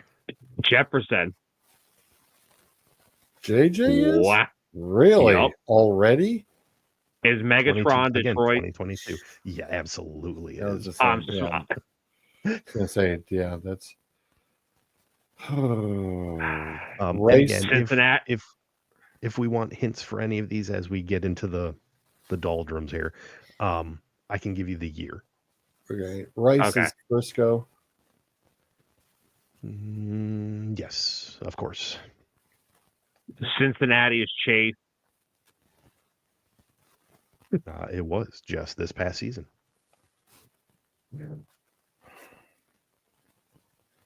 All right. Now I will say this: Jamar Chase was the only one that happened this past season. Okay. Is Houston D-Hop? No. Fitzgerald is Arizona, though. It is not. What? Not? Okay, well, wait. Is Houston Andre Johnson? Yes. Okay. It's one of the two. It was going to be But- A or B. Yeah. That's what I was going to say. Any Houston Texans receiver question will have to do with one of those two men. Yeah. It was Andre Johnson in 2012. I was going to say Moss. Did Moss do it with Brady in New England? It was not Moss. Okay. Because the yardage seemed low enough. Kansas City, is that Tyreek? It is Tyreek. Another one. It's either could be him or Dwayne Bowe. Right. Seattle, Steve Largent. It is not Steve Largent. It's not Doug Baldwin, is it? I was going to go It's Doug not Baldwin. Doug Baldwin. What year? What's the year for Seattle? 2020. DK? Oh, okay. Really? Okay. Attaboy, Georgie. All right.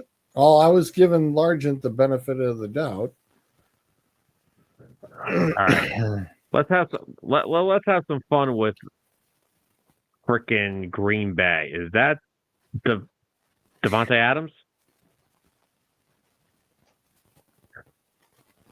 Okay. In 2021. So I believe But that one right was going to be a before he lot left. harder than it was. Tampa Bay's got to be Evans. Yes. In Damn it, 2018. George, I was going to say that. You bastard. No, it's kind of the easy ones. Is Marvin Harrison the Colts? It is Marvin Harrison. That's a good one. In 2002. Is Josh the Cleveland Browns? Josh Gordon. Yeah. I would never guess that too. Trust me, Jack- it's our Achilles heel. Jacksonville. Is that Allen Robinson? Not Allen Robinson. Okay, I know he was the touchdowns one that we did a few weeks ago, but who the frick would it? Give me the year for Jacksonville. 1999. Oh shit! They were around then. Yes, they were around then. Yeah, that was Well, you before would they know, even of made him go course. play in London. Oh my god! George would know they were around then. Of course he would. It's Fred Taylor, Mark Brunell, and I have no idea who's even on the Jacks. Jesus, Christopher, come on! By the way, it's now 5-2 Panthers over the Hurricanes. They're just the Panthers right now are just bludgeoning teams. Come on, G. I can't. I know I can see the damn football cards right in front of me, and I can't. Well, why can't figure out the wide receiver. why George breaks his brain is New Orleans Michael Thomas. Yes. In 2019. Now, Yeah, a what do you couple call of it? these are let's call them ancient history. They are far enough back where I have Is zero Mike- expectation that you're going to get them.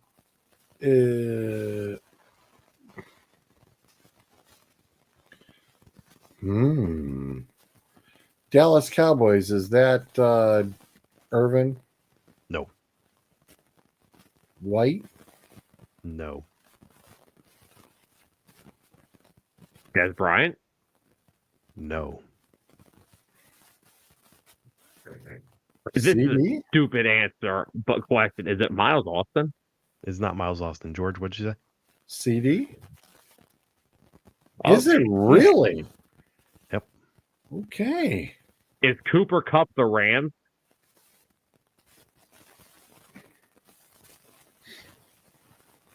Yeah, he was that close to breaking Calvin Johnson's record.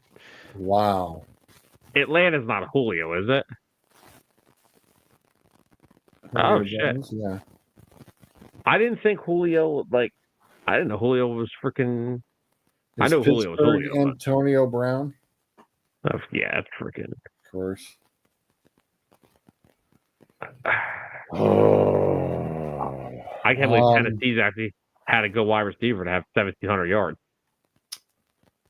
Let's see if we can figure out Miami first. I'll go down to Tennessee. We'll talk Mark about it. Duper. Not Mark Duper. Okay. That's not Tyreek Hill, too, is it? No, Really? Get out of here. Good, So they is don't run AJ the Brown? ball. Is AJ Brown Tennessee as well? Then He is not. Nope. he's not. You're not. You're not going to get Tennessee. Tennessee. This happened in Was it Houston? 1961. Oh, so it's a Houston Oiler. And this was You would know. Harley Hennigan. Oh, you have no freaking clue. Okay. Yes, you did. Don't lie. Jacksonville, Georgia's brain is still smoking. Denver is Demarius Thomas, isn't it? It very much is Demarius I was Thomas. gonna say Thomas. Yeah. Okay. Chargers again, 1965. Ew. Yep. Okay. George, take it away. Kiss my ass. Lance Allworth. Nope. That's all nothing. What year was Arizona?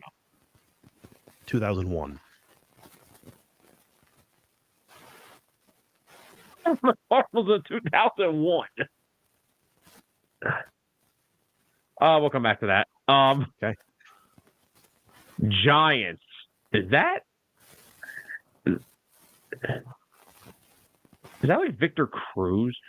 I cannot believe you got that. I was gonna say the cha-cha Okay. man. No.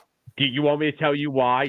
Because we were talking last night about like modern era, like quarterbacks having good rosters, and Anthony was arguing Tyler and I that the Giants that won those 2 Super Bowls didn't have good, like really good rosters. So I literally just looked that up last night. So I took the stab, and somehow it worked. I have my moments. Is Carolina Steve Smith? Should be. Yep. Certainly is. All right. 2005. Is Washington? Hey, McLaurin? that's him, Jimmy Smith. See, it was Smith. Hey, thanks, Okay, Sam. sorry. Appreciate the help. You're welcome. It was Jim. Good Lord, that was bothering me. Oh my God. Okay, Sam, you're going for Washington. Is that McLaurin? It is not. Art Monk. Oh. Not Art Monk. Okay. Year's Year- 2005. what- 2005 would be. It's not Santana Moss, is it? Wow. Oh shit! Good I guess. think he was. I didn't think he was there Good in guess. 05. That's why I didn't say Yeah, it. no, that's good. But Zol, give me the year for Baltimore. 2021. That's recent. I was gonna say that's recent. That's 21?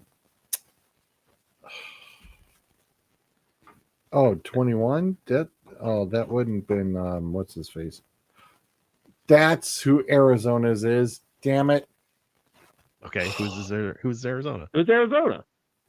Is it Anquan Bolden? It is not Anquan Bolden. It's a good guess though. Neither is Baltimore. Baltimore's not Zay Flowers, right? It is not Zay Flowers. Wow, I thought I had Bolden there for a second. That Is it Mark? wasn't bad. Wait, Wasn't bad. Who? is it Mark Andrews? Yep. Oh yeah, so all he threw. I forgot we could do tight end. I forgot That's right. all about They tight don't have ends. to be wide receivers. That's what I was about to ask. I was like, wait, the Ravens had no wide receivers in 2021. All they did was throw the ball to tight end. All right. You got Arizona, New England, Buffalo, the Raiders, Chicago, and the Jets. So, if it's not right, then Gronkowski for New England. Not Gronkowski. Wes Welker. Yup. How was it? Yeah, okay. You remember that little slot merchant Yep. Yeah. who had 8 concussions? I'll go with Wayne Corbett for the Jets. Nope. No? What year for the Jets? 2015. Brandon Marshall. Is Buffalo Stephon Diggs? Really? Oh God! I'm killing this thing. A player for God, a Oh, rent-a-player rent-a-player. gets the credit. He's a rent-a-player. Come on. Okay. So Vegas could be Devontae Adams. I was gonna say ask that. I was gonna say it's probably Adams. It's like, hey, we can double up on it. Might as well. So that only leaves Chicago. Chicago is Arizona. Is Chicago Alshon Jeffrey? It is not. Is that Brandon Marshall? There we go.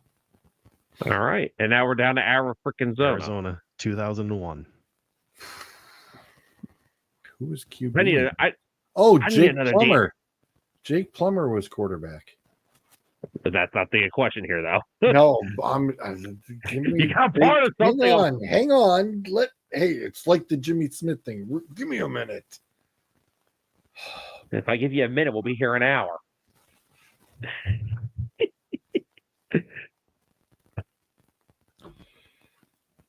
Jake the Snake Plummer. Okay. So it's Plummer to who? And he never made playoff. Shit. I can give you his NFL career, if that helps. Sure, let's hear it. Okay, drafted in 99. Okay. Played for Arizona for 4 years. Went Okay. to San Diego for 1 year. In 2004, he did not play due to an injury to his knee. Came back in 2005 with Miami, only made it in 5 games, and has never played since. What? So the year we're talking about, 2001 for Arizona, 1,598 yards. In 2000, he had 1,156 yards. Other than that, he's never broken 1,000. Including 473 as a rookie, 512 in 2002, and then 880 in 2003.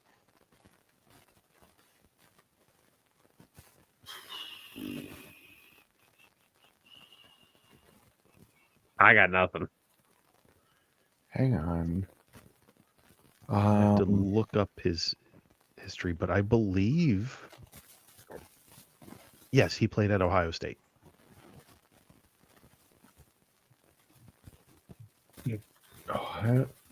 Ohio State from 2001? Well, technically would have been the late 90s because he was drafted in 99. Yeah. I have nothing. So, George, yes, up to you. All right.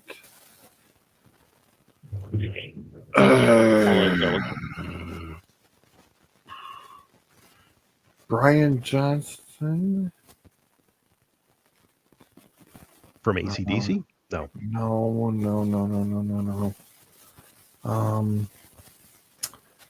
Anquan Bolden, I already said that. That's Bolden's what?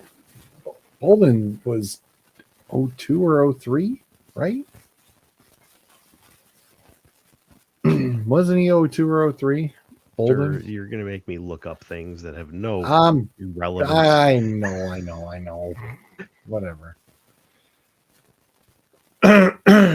Bolden's rookie year was 2003. And a hell of a rookie year for 1,300 yards.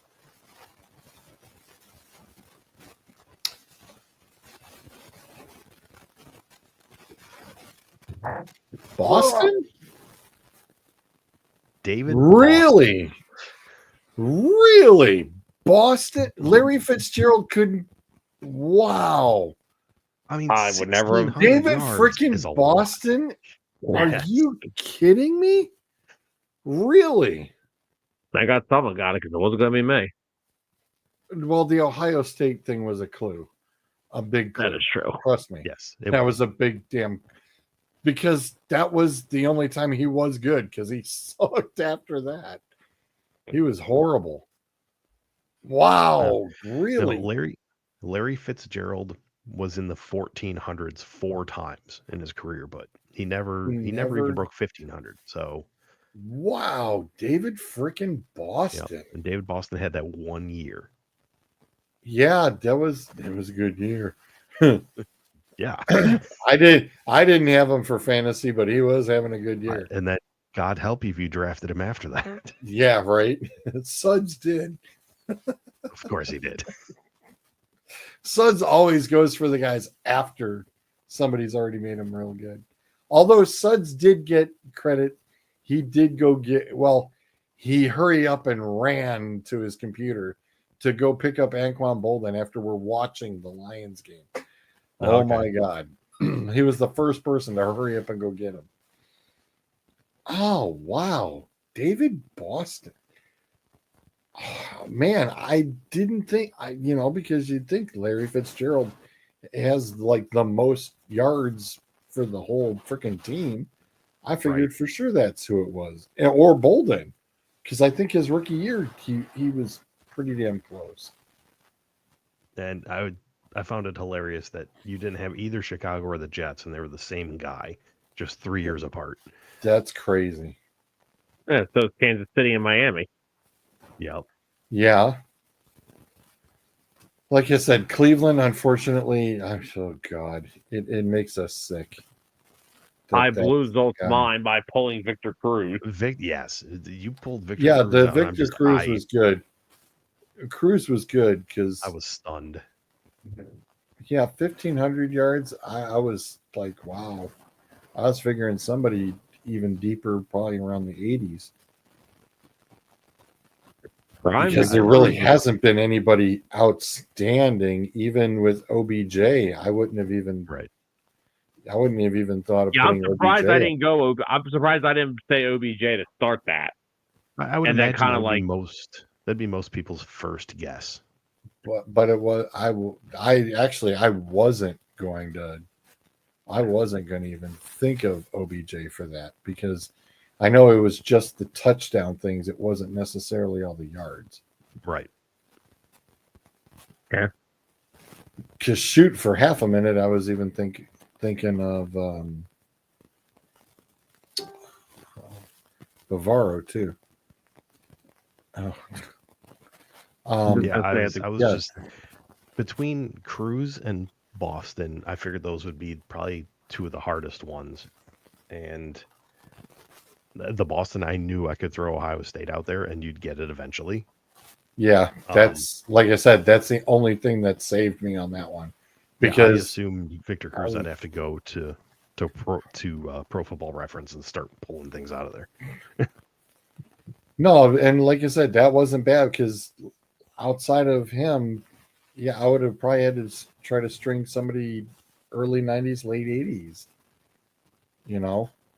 Sam, that is incredible. Yeah, nicely done. Because at first I was even thinking Jeremy Shockey because Shockey had a lot of yards. I know I'm predating myself, Sam. Eat it. No, what a name. Yeah. What, Jeremy Shockey? Yeah, I know.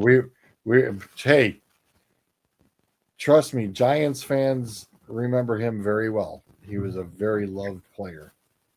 He was a very beloved player in New York. And then he went on to play for the Saints, finished out with the Saints. Damn, good list. Thank you. Thank you very much. That was literally, I think, the first one I ever put on the spreadsheet. We just never got to it. We never picked it. What the hell is that? Oh my God. That's what Sam threw in the chat. I'm on a roll with the chat stuff. That's nice. That's a good one. Oh my God. Wait, go back to it real quick. Go back to it really fast. I want to look at something. All right, hang on.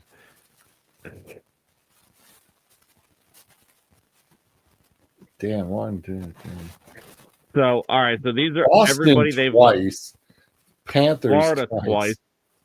All right. So they are one more loss to the Panthers of them officially being their version of the Chiefs. Oh God. Wow. I know Columbus ain't going back there anytime soon. Hey. You just stay in your corner there, Mr. Flyer. Where's the lie? Tell me he's wrong. You just keep your butt back in that corner over there. I'm not even in a corner. I'm at the bottom of the tree.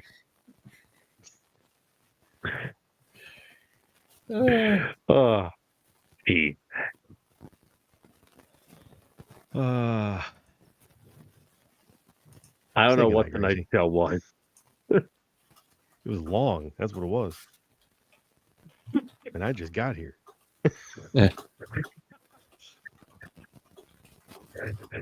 Spoke to the kid in high school that got to the group project right when it was finishing. That's right. And got the day. That takes care of the 4 minutes. Say goodnight, Grayson. Good night. Good night. I said say goodnight, Gracie. Good night. Good night. So I said, well, flip a coin. And if it comes out heads, have your hair dyed. And if it comes out tails, say goodnight, Grayson.